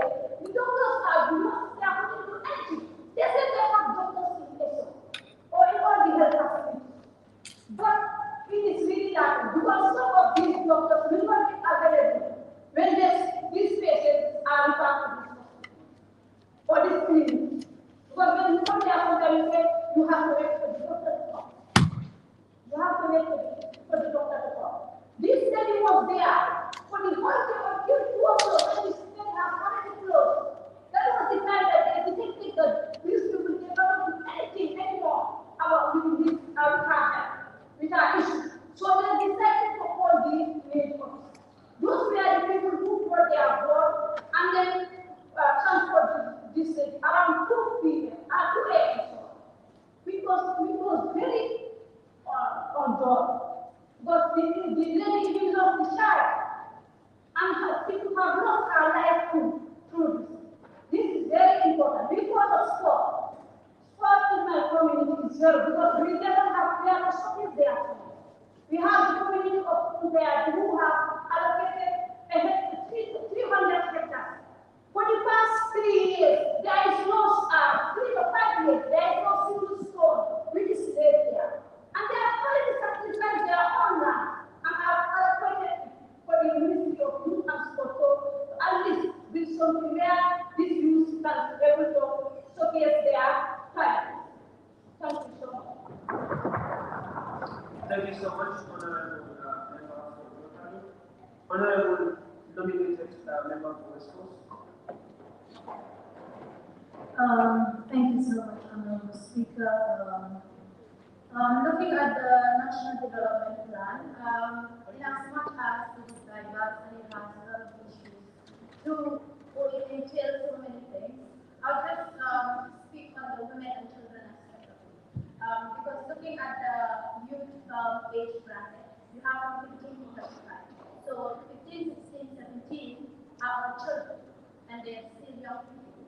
So, Honorable Speaker, I've had many honorable members but sometimes I wonder and I ask, how serious are we as a nation? How serious are we as a country?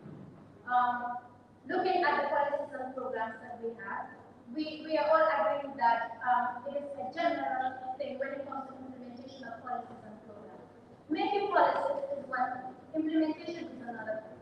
And we will not be considered as a serious nation or country if we are not prioritizing issues of children and women. We have the Women Amendment Act. We have the Children's Act 2005 Amendment 2016.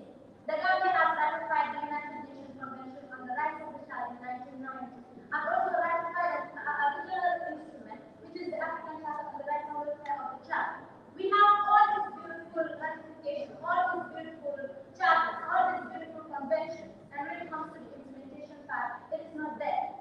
So I feel like in the National Development Plan, in as much as people have been consulted, I think there needs to be a better consultation when it comes to women and children matters so they could be inclusive and captured. But these are people that are mostly vulnerable to situations. These are vulnerable sector of the society. These are people that are not able to take part in decision-making processes that concern them. So women and children, knowing how well, if empowered, how well they can participate or how well they can influence decision-making processes and contribute to the socio-economic development of this country. The National Development Plan in any way, considering the conventions that this country has ratified, should be inclusive when it comes to women and children matters. These people should be prioritized, but obviously, they would be able to stand out, defend their country, they can contribute in as much as other gender schools so that we can close the gap of inequality. So I believe with what I would recommend is that government should take issues of women and children as serious as any other issues, because these are a sector of the society that are mostly vulnerable. And then they should also fulfill their commitment towards the ratification of the international, regional, and international conventions to empower women and children. Thank you so much, Honorable nominated member for Persons with Disabilities. Thank you very much, Honorable Speaker. I know when I stand up, when I speak out, people already get a sense of my direction. And of course, I will start with my slogan that disability is possibility. Of course, there is a lot of possibility in disability if young people in the country with disabilities are given greater opportunities. You know, when you talk about the National Development Plan, what is the plan without inclusion? How do you expect a plan to cover all the needs? A plan that will include the needs and desires of young people with disabilities in this country. I don't know what is inclusive about the plan when young people with disabilities are still struggling, are still scrambling to get better educational facilities. I don't really know what is still inclusive about the plan when women and children with disabilities are still struggling to get better health facilities in place. I don't really know what is still inclusive about the plan when young people with disabilities are still scrambling in the country to get access to public sector or governmental institutions in this country. I don't know what is really inclusive about your grants. When young people with disabilities are still stumbling able to get perfect mobility aids, when they are still stumbling to get better communication system. I don't know what is still inclusive about the plan. If young people with deaf and hard of hearing in this country are not able to communicate with their peers without proper communication tools for the I don't know what is still inclusive about your plan. When young people with disabilities are still struggling to get better employment opportunities in this country, I don't know what is still inclusive about your plan. But everybody forget about the sector of disability. And to remind this of our struggle, and to remind the government and the caregivers and service providers, they are the most important sector in the country, whether you know it or not.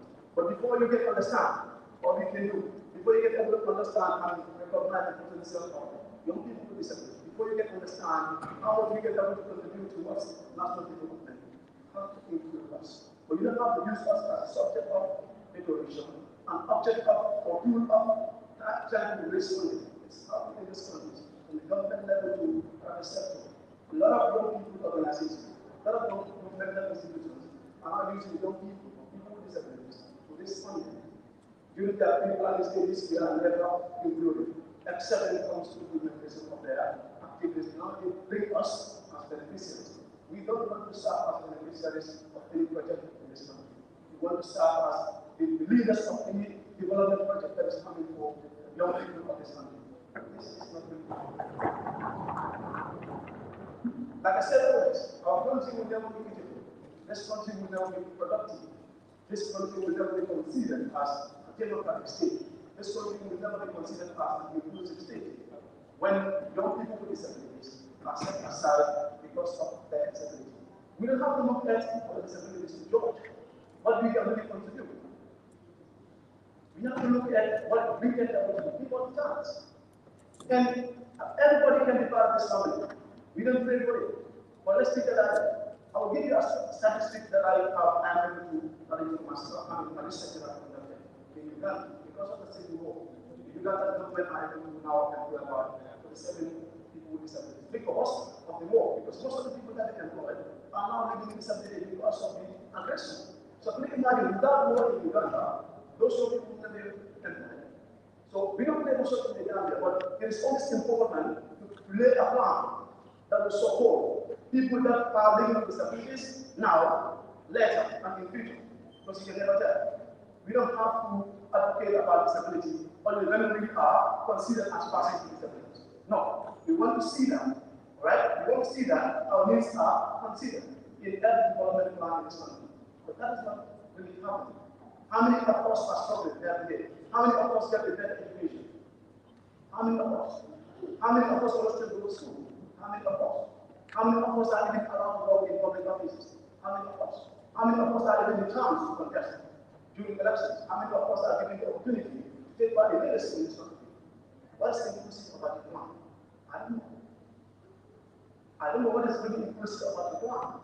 If our demands are clear, if you have 35, the convention on the rights of persons with disabilities, and you still domesticate this convention. Of course, we have the Disability Act. So what is going on? What is the government doing? What is the civil society doing? What are the advocates of this country doing? You know, sometimes I'm really disappointed if governments are organizing people, and a lot of young people give a very good speech about their successes, about their stories. But none of them will even talk about disability. None of them. I don't know. None of them talks about disability. But we are very important. And we can take part in national development. We can take part in national development. We have seen a lot of classical examples. We have seen a principal magistrate being a visual impaired in this country. That is a sign for you. We have seen a National Assembly member being here as visually impaired. And they perfect, they deliver that in office. They've been contributing a lot. And we are paying tax, of course, even though we have only 2 jobs in this country. That is, one week are visually impaired, and we get the chance to be at the college. Because the head of the college at that time was also living with disability, so he was able to accommodate visually impaired teachers. And what we don't encourage is to go back to our schools for visual impairment and start teaching, because same community for people with disabilities become a awareness. That is why. Can you please sit down, sir? Yes. This matter is very sensitive, and I want to discuss about it because most of the liberals in the area, None of you talk about disability.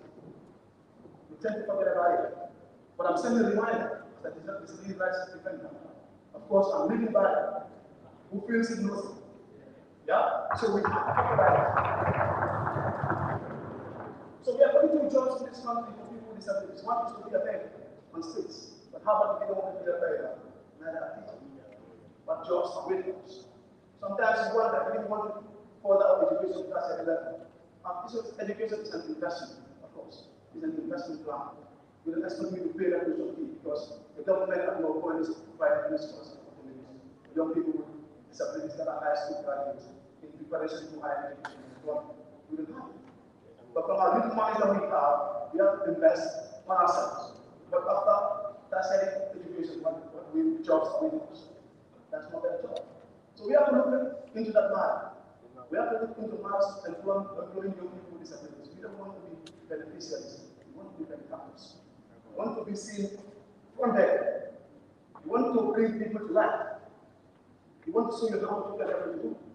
There is a lot of young people with disabilities that are very much potential, but they are hiding in our homes. Nobody wants to bring them down. No one to bring them in to participate. Because sometimes our laws are very general and they are very discriminatory.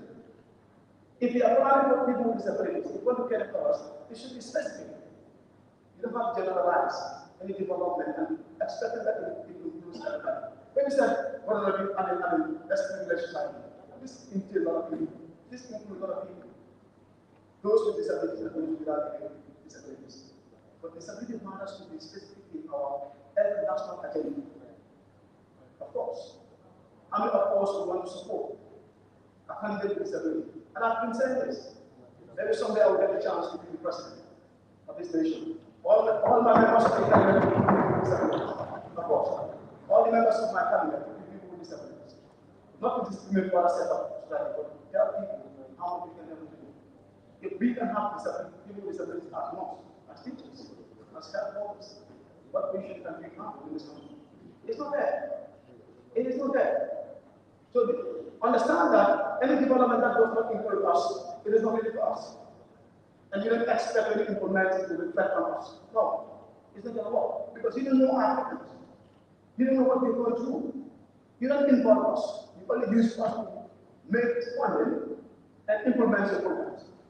And let it be right with beautiful reports. Of course, persons with disabilities are included. We are never included. We want to be benefactors, not beneficiaries. Thank you. Thank you so much, Honorable Member. I will now call Honorable Dominican Member for Basse.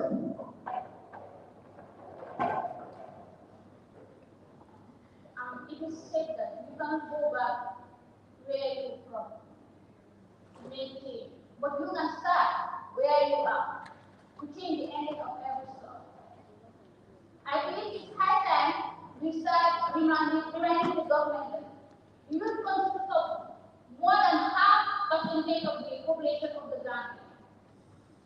And it is very crucial to prioritize us.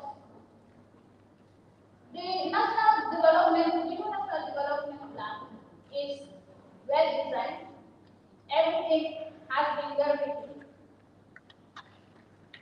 But are we expecting that all what is written in the National Development Plan will be implemented according to the way it should be? Youth are not prioritized in this country.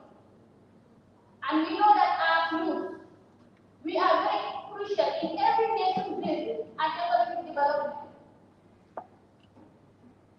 During my community consultation, I met a lot of people in UI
kindly use the term irregular migration. Sorry for that, I withdraw this statement. Illegal migration is one of the pressing issues right now in Uganda because most of the people in the community are not there anymore. Even though there are a lot of private schools prepared being free in the community, but after attending that private school, what is there for you? How can you go to the skill center and learn after attending the skill center?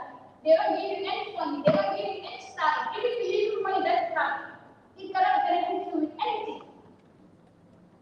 So it is very important that in a nation that more than half of its population are youth, government is supposed to put more emphasis and priority on them.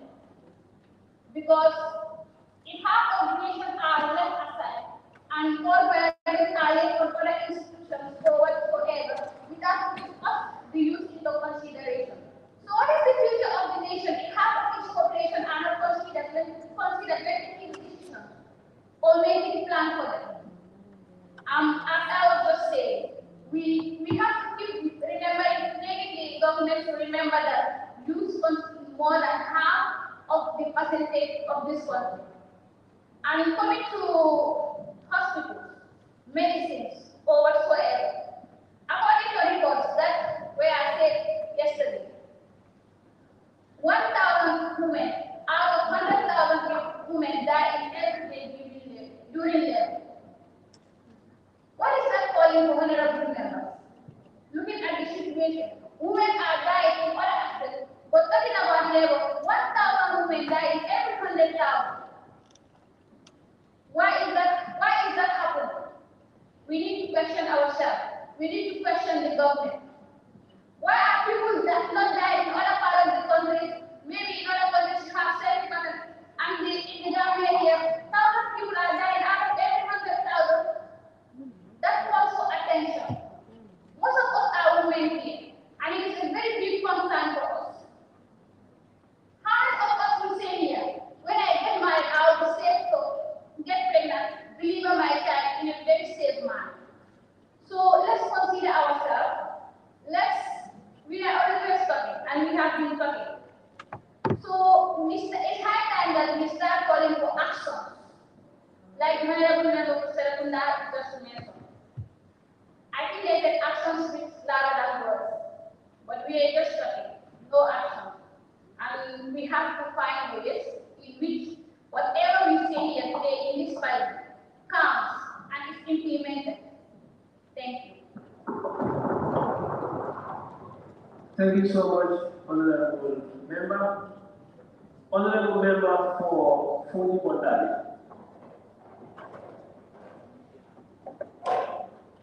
Teach what spread word of love for the Gambia, our homeland. Onila pala sapa, kaponi kele kuman.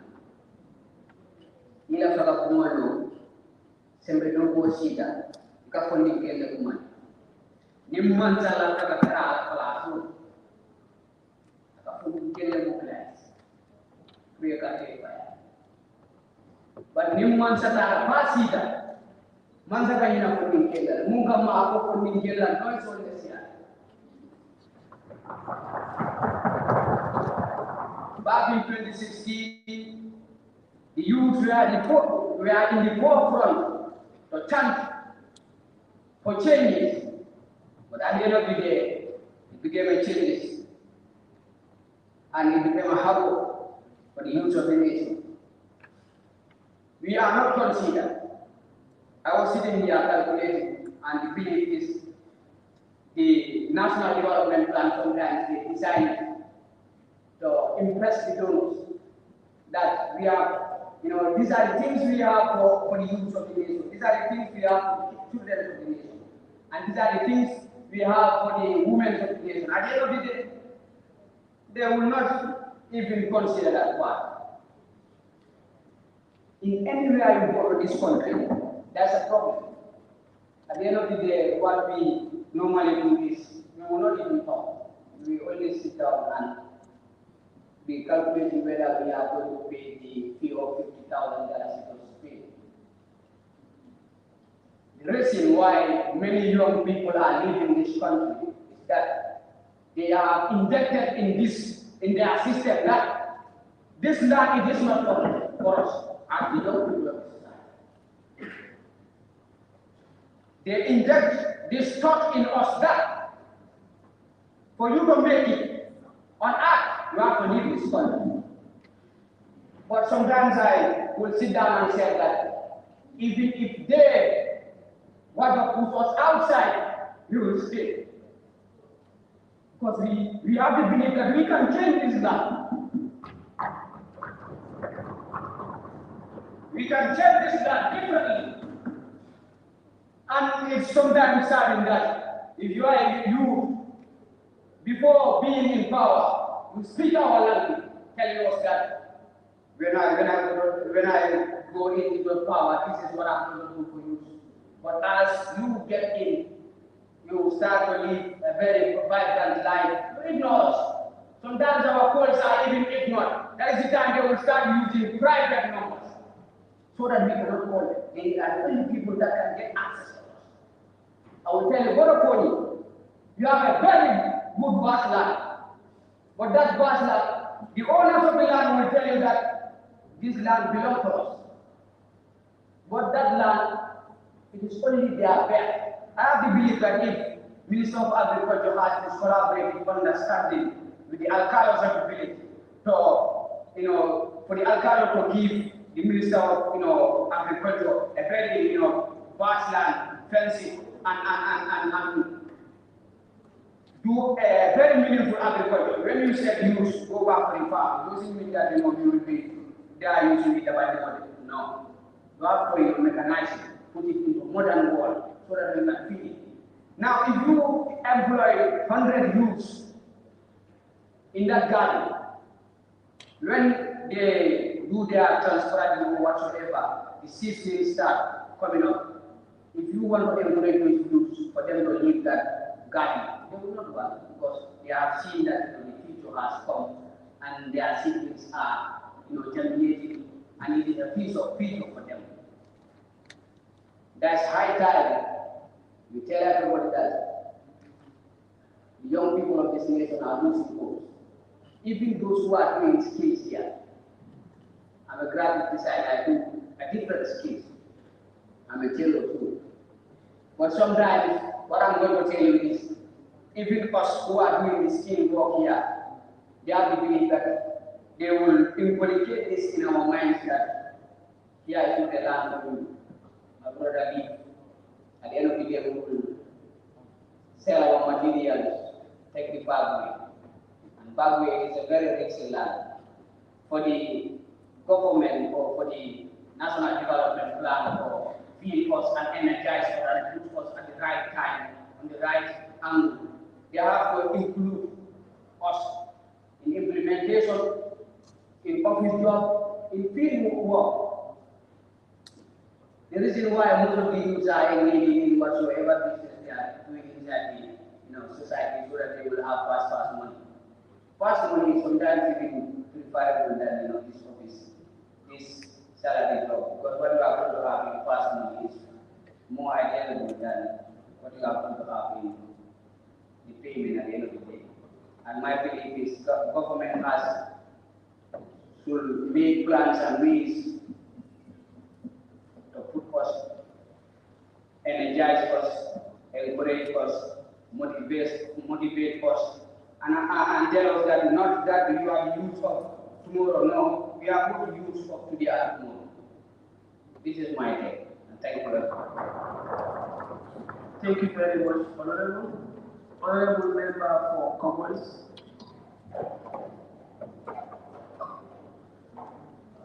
Thank you very much, Mr. Speaker. Members of the August Assembly. I'll first of all, before I dive into the program focus NDP, first of all, that the NDP that we have, from 2018 to 2021, because it's important we make the reflection. And then, with that, going by the outcomes, I'm somebody that is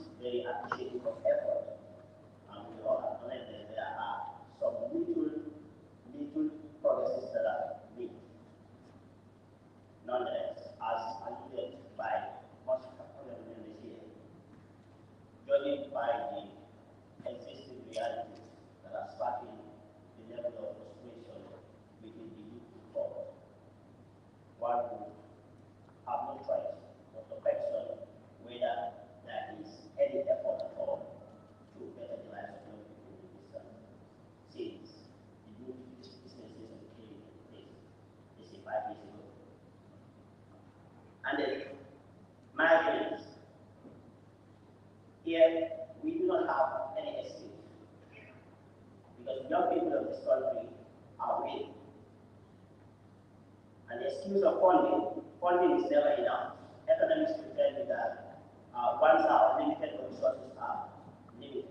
So resources, funding will never be enough.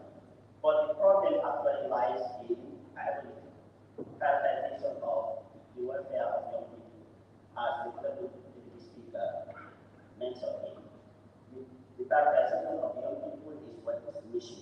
That is the problem. And that's where the problem lies. When I talk about, when we talk about the problems of young people, we realize that they are internet. You have the problems of migration linked to the poor education system, to unemployment, or underemployment, and so on. So there are so much linked. And then, just like I mentioned, the willingness of the youth is already there. We cannot question the willingness of the young people. Young people have led initiative. It's their prioritization that is missing on the part of the government. Okay. Now, to put justifications of this,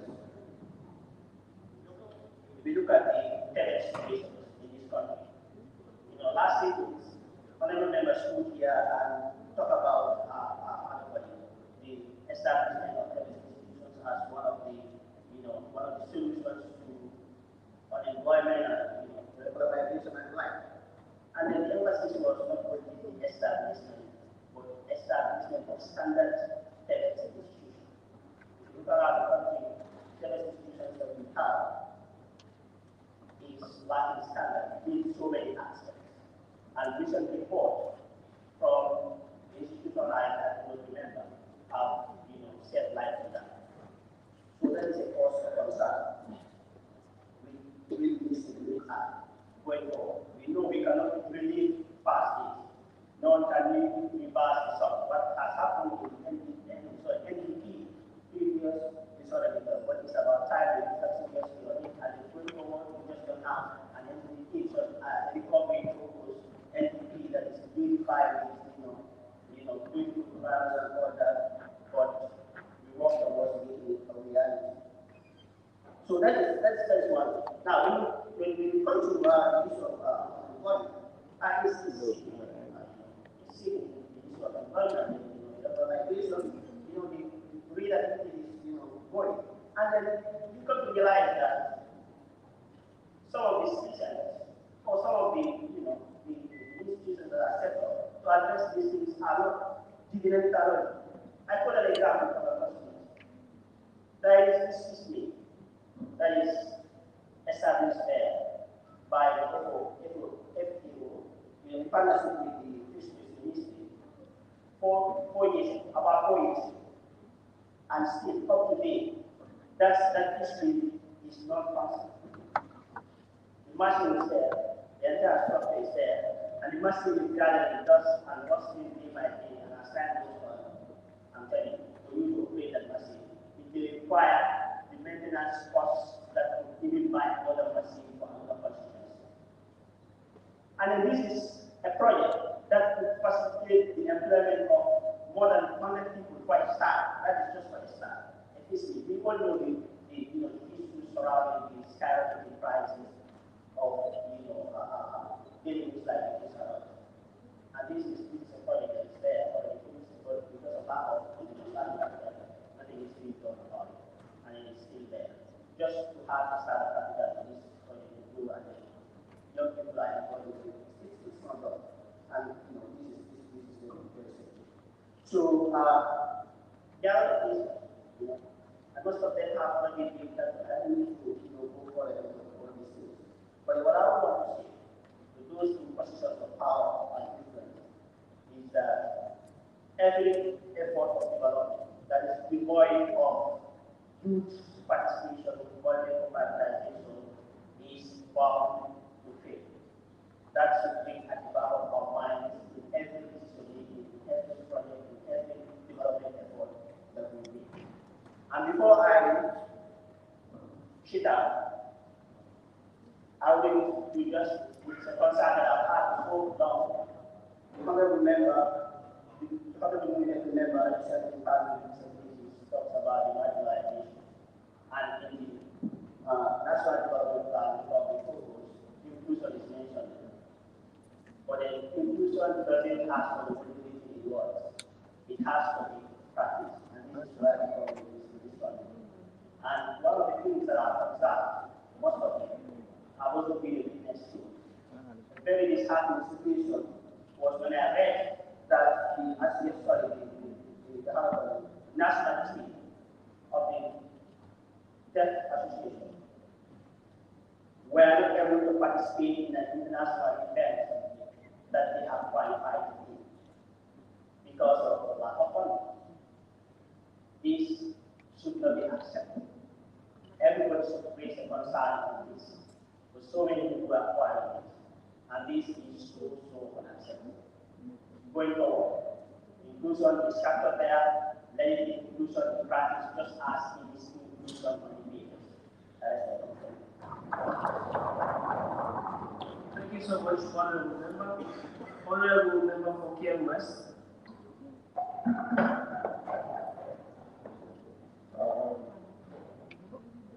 Thank you very much, Honorable Speaker. In any society, there are these unemployed who get about development. And here we are today to deliver response on the national development plan. If you look at national development plans, you have empowerment and social inclusion, and that's the no one behind. And in that consequence, here again, if you look at the education sector, it's too alarming. There are 3 senior schools in that district, Never Jagawa, and Kalanta. Honorable Speaker, if you visit those schools, there is practical science and IT lab in those schools. And we say that science and IT of education is also very key for our national development. How do we develop? If young people do not start learning those basic elements from the senior school, where are we heading? So I believe it is also important once that the Ministry of Basic and Secondary Education with their partners to monitor those schools and establish a very equipped science and IT lab in those schools. Mr. Speaker, apart from that, every year, MOPSI, or Ministry of Basic and Secondary Education, gives scholarships to teachers to go and pursue their bachelor's degree at the university. But it is so sad after completion of those degrees to have them back to those constituencies to go and serve and teach those children. And it's affecting them a lot. If you look at some of the senior schools in the district, the performance is very bad because of insufficiency of teachers. And in that, I think the Minister of Basic and Secondary Education should come with a proper monitoring policy to ensure that any teacher that is also by them have to go back to the rural area to go and teach, because we need equality treatment both rural and urban centers. And in terms of youth empowerment and development, Honorable Speaker talked about positive farmers. But I think that entrepreneurship development is key to reduce unemployment in this country. Point of order, Honorable Speaker. Yes, The honorable member. The honorable member for Kiam has just addressed me as the honorable speaker. Am I taking a position now? Sorry for that, Honorable. Sorry for that. Yeah, so we believe that Honorable Marina, I want to do that. Honorable, but I have withdrawn. Observe, I have withdrawn. Thank you very much. Very well, I don't also say that, right? The issue of entrepreneurship development. I feel like, Madam Speaker, there should be an assessment by the government of the country. Those that are doing politics, let them be empowered. Those that are doing agriculture, let them be empowered. And those that are involved in fishing and other institutions, let them be empowered. If that is done, then I believe that employment will be thing of past in this country. And again, coming to the human capital development, in my constituency, Honorable Speaker, we don't have any skill training centers. And these are forced lot of youth to move from here to other parts of the country, especially in the urban centers, to go and learn skills. And I feel that it is very important for us to have the skill training centers in my constituency so that they can stay and also learn skills there. Before I conclude, Mr. Speaker, Ministry of Youth and Sport has built many stadiums in Canada, and it's clearly for that. But what we are lacking there is that we need other facilities such as venue for volleyball and also basketball and other sporting activities. This also should be looked at in order when we are making our recommendation. And in terms of forestry, illegal logging and bushfire firing is another problem in my constituency. And sometimes we do not cause bushfire, but it is coming from our neighboring countries, Senegal or Qatar, and it ends up to the government. And I feel that there should be proper mechanism of monitoring our forestry, that is the West National Park and the German forest that is there, in order to protect our forests and also our wildlife, our animals in use. So these are some of the things that I feel like we should also look at. Honorable Speaker, in terms of youth empowerment, we have a lot of young people that are involved in volunteering. So I am suggesting for NYC, that is National Youth Council, to recognize the effort of any youth that is doing effective volunteering by giving them a sort of hourly salary and giving them certificate that will also increase the number of volunteers in order to have a national development. Thank you very much. Thank you so much, Honorable Member. May I please bring the attention of this Honorable House that we're moving very close to the end of this part of the debate, and I would therefore ask the Honorable Members to shorten their submissions as short as possible as we move forward. And on that note, I would want to invite the Honorable Member for starting.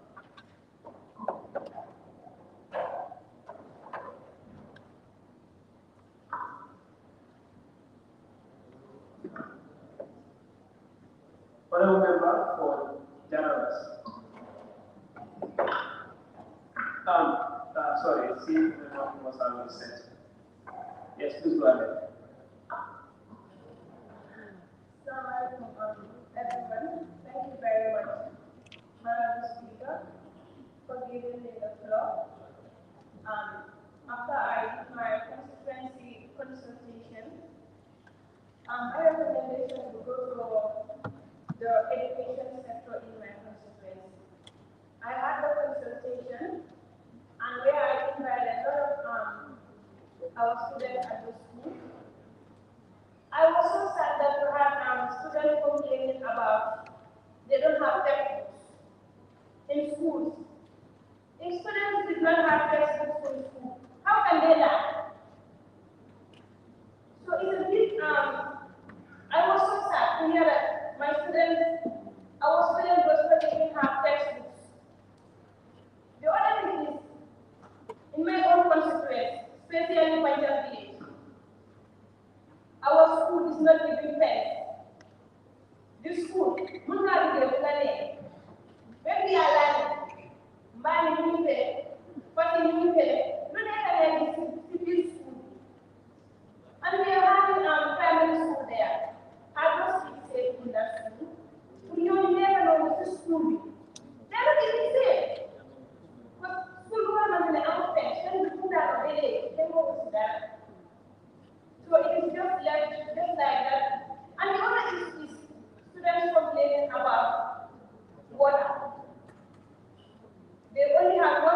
the school, mental school, only one board, and that board cannot start the school.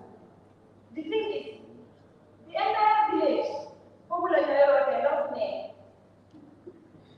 So I'm appealing to the Ministry of Education to help us. And in my constituency also, not only considering Punjab, as we invite other people from different communities about this issue of traveling. The experience with traveling from Neva to Punjab for schooling. So it's so heartbreaking that students are still struggling to travel from this school to another to seek for education. And I am appealing for them to help us with that. And the other thing is, my other recommendation will go to the government. I'm pleading to the government to involve us, the youth, in policy making. Because if we the youth and we are not involved in policy making, all the policy makers, they are above the youth, they are above the youth age bracket. And if that happens, when they are making policies, who is there to represent us? Nobody is there to represent us. Meaning that if we don't have a representative there, we cannot be considered. And we will always be left behind. As far as we don't have a representative when it comes to policy making. So I'm appealing to the policy makers, please, let them consult us, let them engage us when it comes to policy making, so that our issues will be discussed as the Honorable Deputy Speaker said. Thank you. Thank you so much, Honorable Member. May I now call on the member for Zula?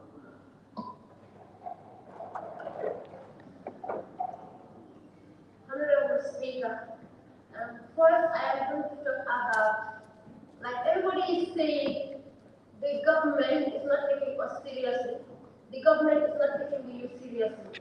Like why would the government take us seriously if we are not taking ourselves seriously? I will first start with the consultation. If I can remember, we are asked to do our regional consultation or constituency consultation. Just few of us that you can count. So meaning we are not taking ourselves seriously, then no one will take us seriously. The saying said, practice what you preach. You cannot preach what you practice. If you don't preach what you practice, then no one will follow you.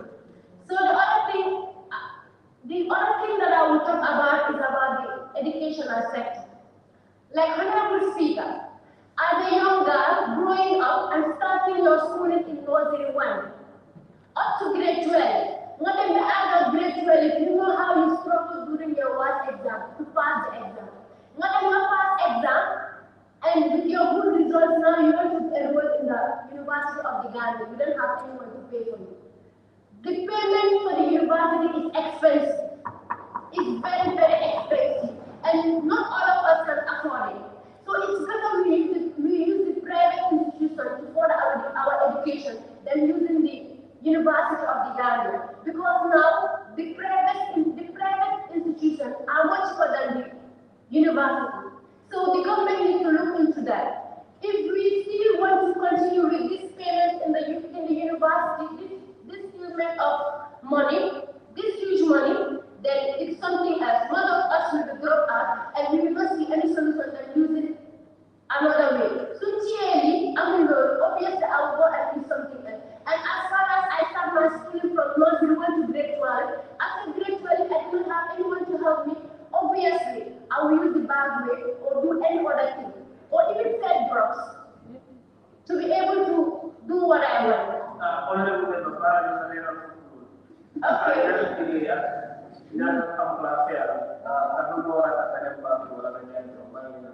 Okay. Basically, I'm not saying if you don't have anyone to pay your school fees, you should go and do this. These are possibly things that are happening in our country. We have a lot of jobs out that are so intelligent, but so by a school, like if you are used to going to school and you don't see any place that you will go to school, what are you going to do, honorable members?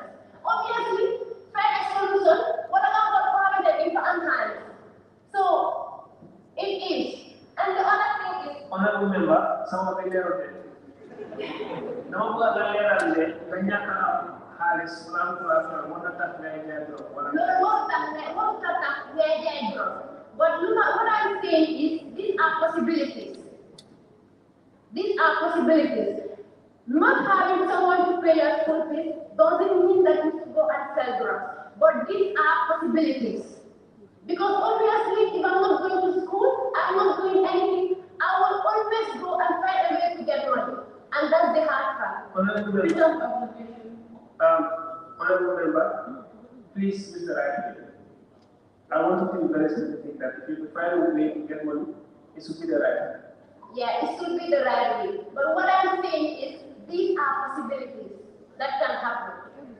Yes, there are possibilities. Well, no one because I'm not going fair, you should use another way, and then you will be able to use.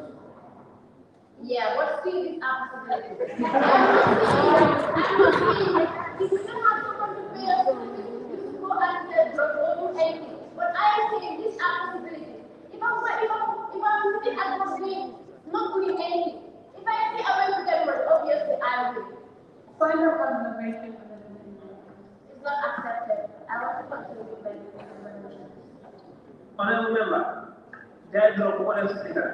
You are the wow. So, it's good to learn from tell what the drug, I'm looking at that.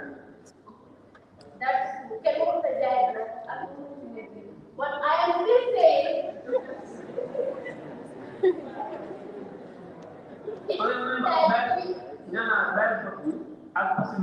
Okay. The other thing is about the people with disability in our educational sector. Like if you look at the Gambia, there is only one school that we can point finger at and say, this school of deaf. That is, in fact, it's very specific. It's for the deaf. So maybe find a problem. Yes, Honorable. As it is, there is not only one school for the deaf. As much as I see the point of the conference, it is something that interests me. But as of now, we have 4. 2 that are actually very specialized for only deaf students, and then 2 that are like it's general, but then they have actually incorporated a special place for people with hard of hearing. So the 2 that are actually specifically for the deaf students are the one in California KM, the one in West Coast, and then the one in SL, and then the one in okay, we have another one. Okay, I can't remember the region. It is St. Joseph that is actually hosting that. Yeah, you are. Thank you. Thank you for the clarification. Thank you for the clarification. The other part I want to talk about is changing of our syllabus. You cannot, if you start your schooling, you start from ABC. You cannot have different syllabus in nursery, different from primary, different from senior, and even different from the university and international institution. It's not making sense. It's high time we look into our syllabus and know what we are giving up. We cannot be there planning diagrams, and you exactly know that. If you go to private institution, you will not be there planning diagrams. It's something that we need to look at. And I will talk about the way our results are marked during this GABET exam and the WAS exam. It's confusing. You will sit for your exam and you will be so proud that you will be sitting with home results again and will make it. So all of a sudden you take your paper and see something else. It's crazy. The government or the Ministry of Basic Education need to look into that if we want our country to be developed. Thank you. Thank you so much, Honorable Member. Honorable Member for this, you can only ask for my permission to speak by raising your hand. I know you are quite frustrated to talk. Honorable Member needed Member for Banyu. Thank you, Honorable Speaker. Honorable Speaker, a plan for the Southern Government of the National Development Plan, I just can't understand if they try or not, because we are still repeating those issues every time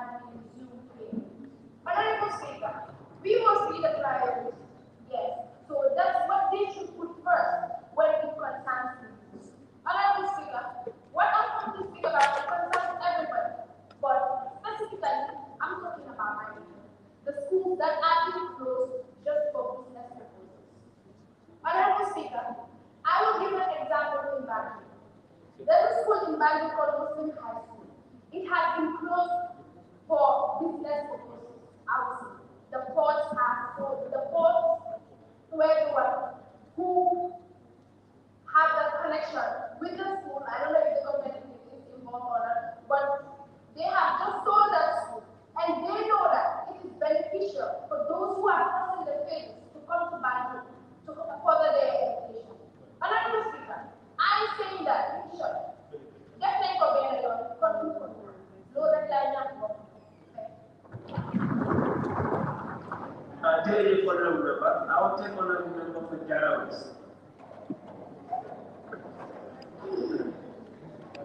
Good afternoon.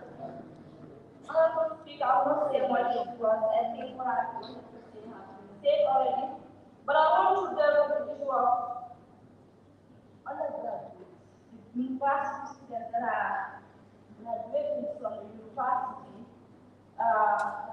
and have been seated for years just to secure a job for themselves, or even they will be a psychiatrist or an assistant to someone who is older than him or her, just because in the name of you are just knowing the system. I don't think you can do this. You just attach you to someone. If that person left and someone also who is older than you will come and you will be an assistant to them. I don't think that will be something if we want a national development for ourselves. We cannot address the issue of unemployment. Employment here means not even government alone can employ everyone. I went to Staples the last time, Staples, where they do sell this material, the office chairs and stuff. I went there, the whole place there, like only the last, or even, and I asked, sorry, who never see who haven't done it to you? He said, excuse me, can I make more? I said, wow. Can I make more? And it's really quick, this is getting me to the only people we have here is between us. He said, because Roland is better because our job here, near. I said, no.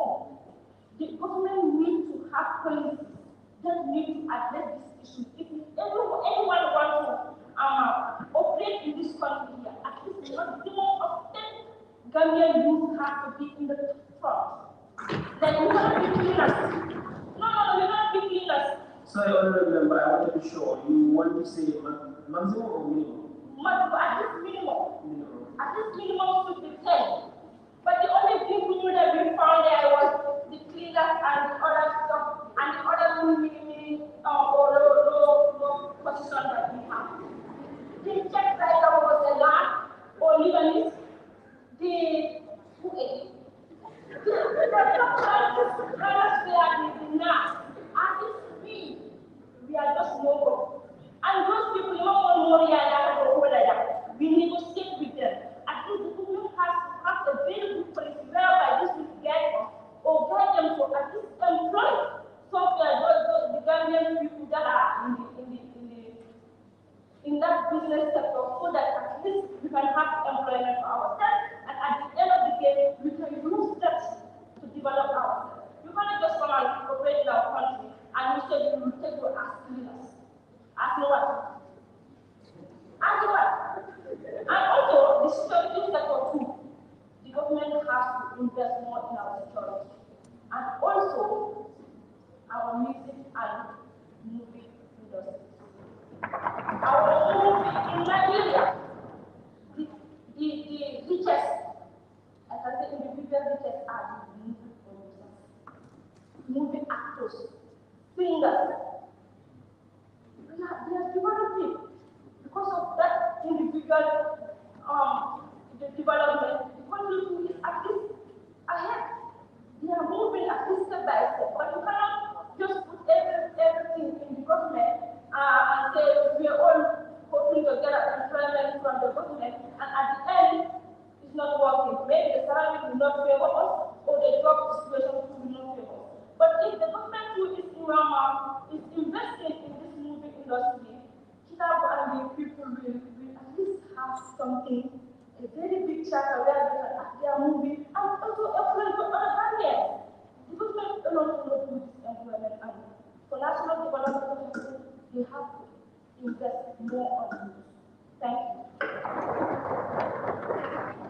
you so much, Honorable Member. I will now call Honorable Member for Latitude Assembly.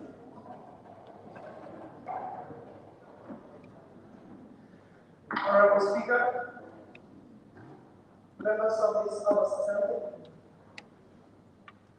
I stand here before you today disappointed as a person of the Gambia. Disappointed for the fact that we are only considered in theory, but never considered in practice. A young person has a lot of ambitions, energy, and drive towards attaining a better space for a better country wherever they find themselves. The Gambia has been blessed with a population of over 50% of young people who are not only vibrant, but also educated and have the will to serve their country. At some level, we've been given space, but only to advocate and influence the decisions. On the more crucial aspects of governance and decision making, we are only pushed at the sideline, and in some instances, we are suppressed and oppressed to the point that we cannot even speak.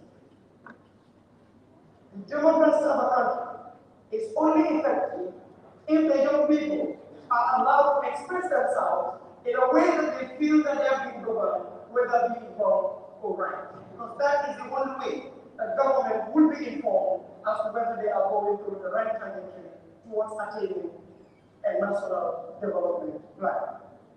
And this brings me to say that we can only progress as a nation if we consider each other as brothers, sisters in development, and to also ensure that we come together and combine our efforts, listen to each other, extend our arms to be able to be more gracious and compassionate.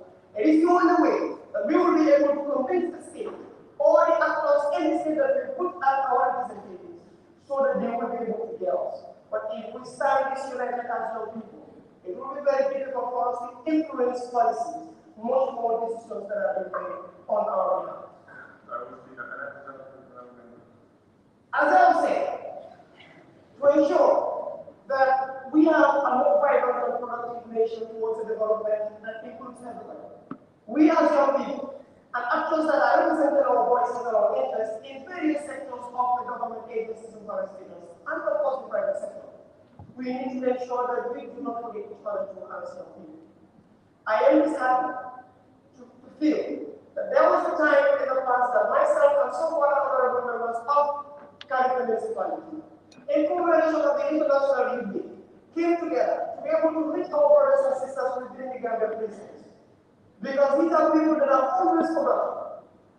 Let us not forget that the prison is being established for correctional activities to be done so that the states will be able to have a more vibrant people, irrespective of the mistakes that they may have, done in the past.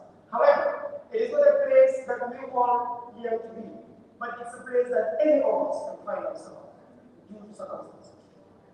But in the quest to commemorate this International Youth Day, we met people that we thought would be in a better position to stand for us and assist us to be able to attain this particular activity and make it a success.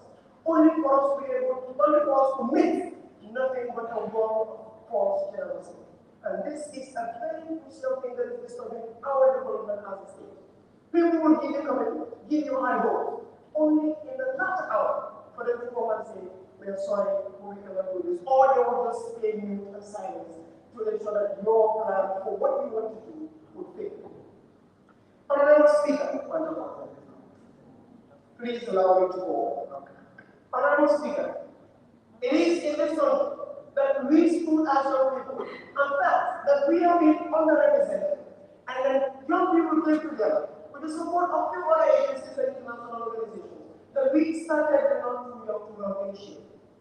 Is it going to be effective for government to try to enhance that particular initiative and even go as far as institutionalizing it, which will go a long way to ensure that young people are motivated towards taking part in crucial decision-making platforms that has to do with the national development of the country. Let me say this, that a national development plan that only speaks about the young people vaguely on the other would be a national development plan that will only seek to edit the pockets of a few and whose orders is aligned very, very useful. Honorable Speaker, on the third pillar of the National Development Plan, that is connected to the second strategic objective of the NDP, which speaks about democratic governance. It is very saddening for us to look back at the past and see the effort and energy that the young people have invested into the drafting of the draft constitution that we also die in this very assembly. Young people have seen their will be represented in that particular document that was going to be very sacred. And it was going to be a document that will not only try for a rapid development in this country, but also include a pause for a lot of people, irrespective of your age, your gender, your religion, or wherever you may from. But we were shocked to see that the people that were responsible to ensure that this particular document that is going to do so much more to the young people of the country, instead of discussing it for a certain level to be able to make amendments along the line, which is a possibility we would want to do. But instead they decided to just push it along the sidelines and say, okay, you can wait and try again. This is me standing here today and asking all interested people that are interested in the development of this country, let's come together and ensure that and see how to be able to engage our National Assembly members and our various constituency members. Let's speak to them. Talk to them about this draft constitution and how to be able to bring them back. If that happens, there are a lot of other things that we're talking about as ministers may be able to be addressed in that particular constitution if it comes to mind. Thank you very much. Thank you so much, honorable member. Honorable members, please at this juncture, permit me to call honorable member Mr. as mover of the motion to wind up the meeting. Thank you very much, Honorable Speaker. Free up your mind.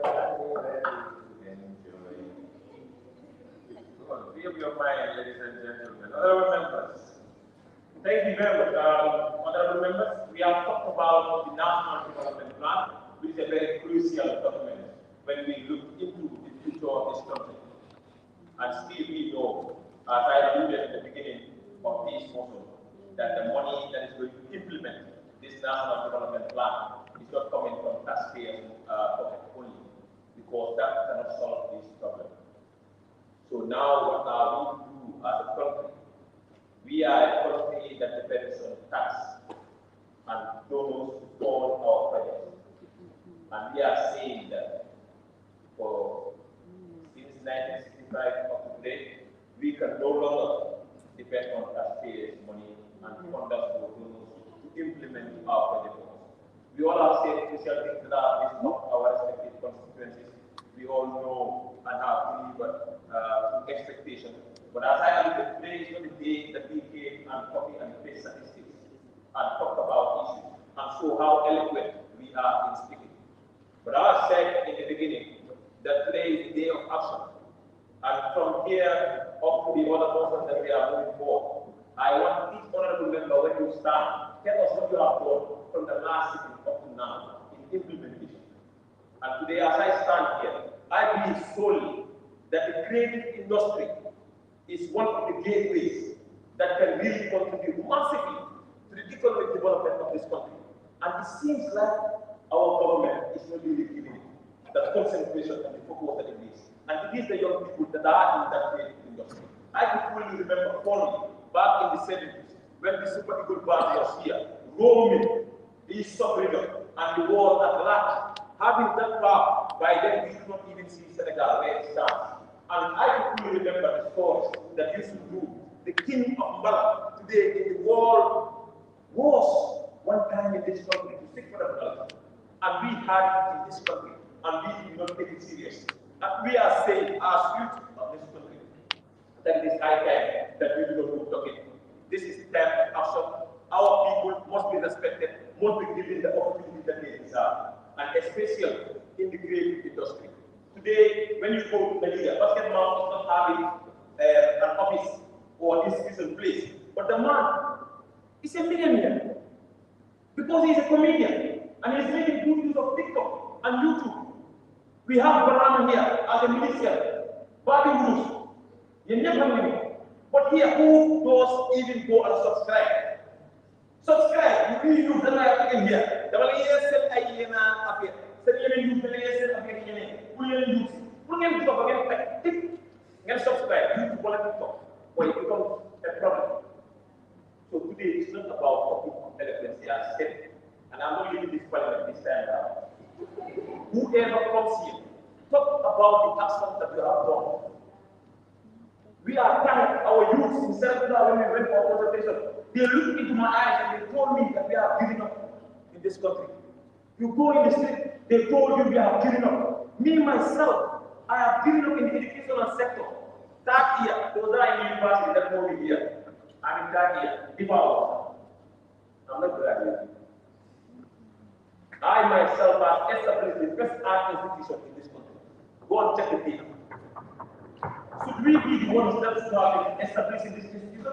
It should have been done since before our time. We are not proud of it, but what we are saying is now the opportunity that we have up to the next generation. Honorable Member, I might want to advise that you wind up the debate instead of introducing new, ideas as we are set to head of this. Thank you very much, Honorable Speaker. What I'm saying is, Honorable Speaker, point of order, please. Yes, please. I stand on order 10, that is the session. The duration of each session shall be determined by the House this committee. So, Honorable Speaker, will you end in the motion here for allowing honorable member for lower standing? I term it as it's out of order. So please, can you bring it to order so that people will debate excessively on the topic? Thank you so much, Standing order 13 has given the Speaker the right to suspend or adjourn the sitting at any time. Thank you. Please go ahead. Thank you. As I summarize, I want to tell the youth of the country and also stakeholders that let us work as a team. Down here, we know what work and not come on. We cannot give up on this country. The moment we see that we all are living in this country will never be done. And our youths are really dying in the valley. Let us work together as a team. Let us make sure we support each other's initiative and go to each other's events so that we can do to support what we do. And also celebrate our own. Let us not wait for our people to die and celebrate. Let us celebrate each other. And let us make sure that we go back to our constituency and have this engagement with our people and implement the policy. And a recommendation to the government to ask them, let them build our industries. Let them build industries. Let them go back to South and develop it. Let them go to Jakarta and develop. Let them go to this company that we see around the delivery that I have made. Let them go and develop this. These are things that we know can really bring back the life of the people. Let them make sure that the past are able to build and the youth that are in this sport area are able to build the opportunity. And let them look into Senegal. Senegal, my people are dying because the only opportunity that we have is the market, and the market is really not helping us to that extent.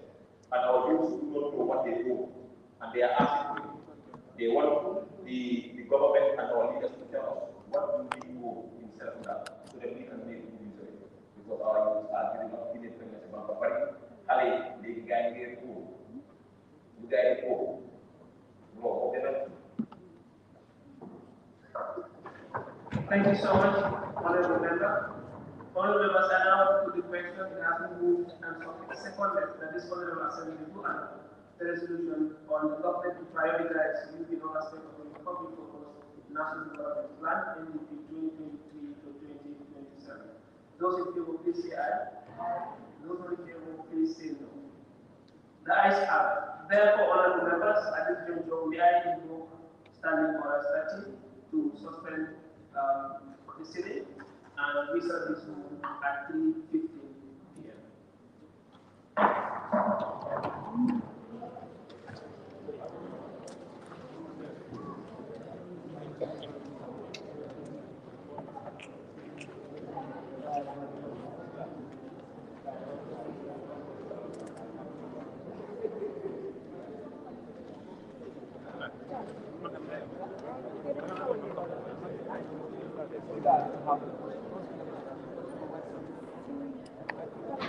I now observe break until after.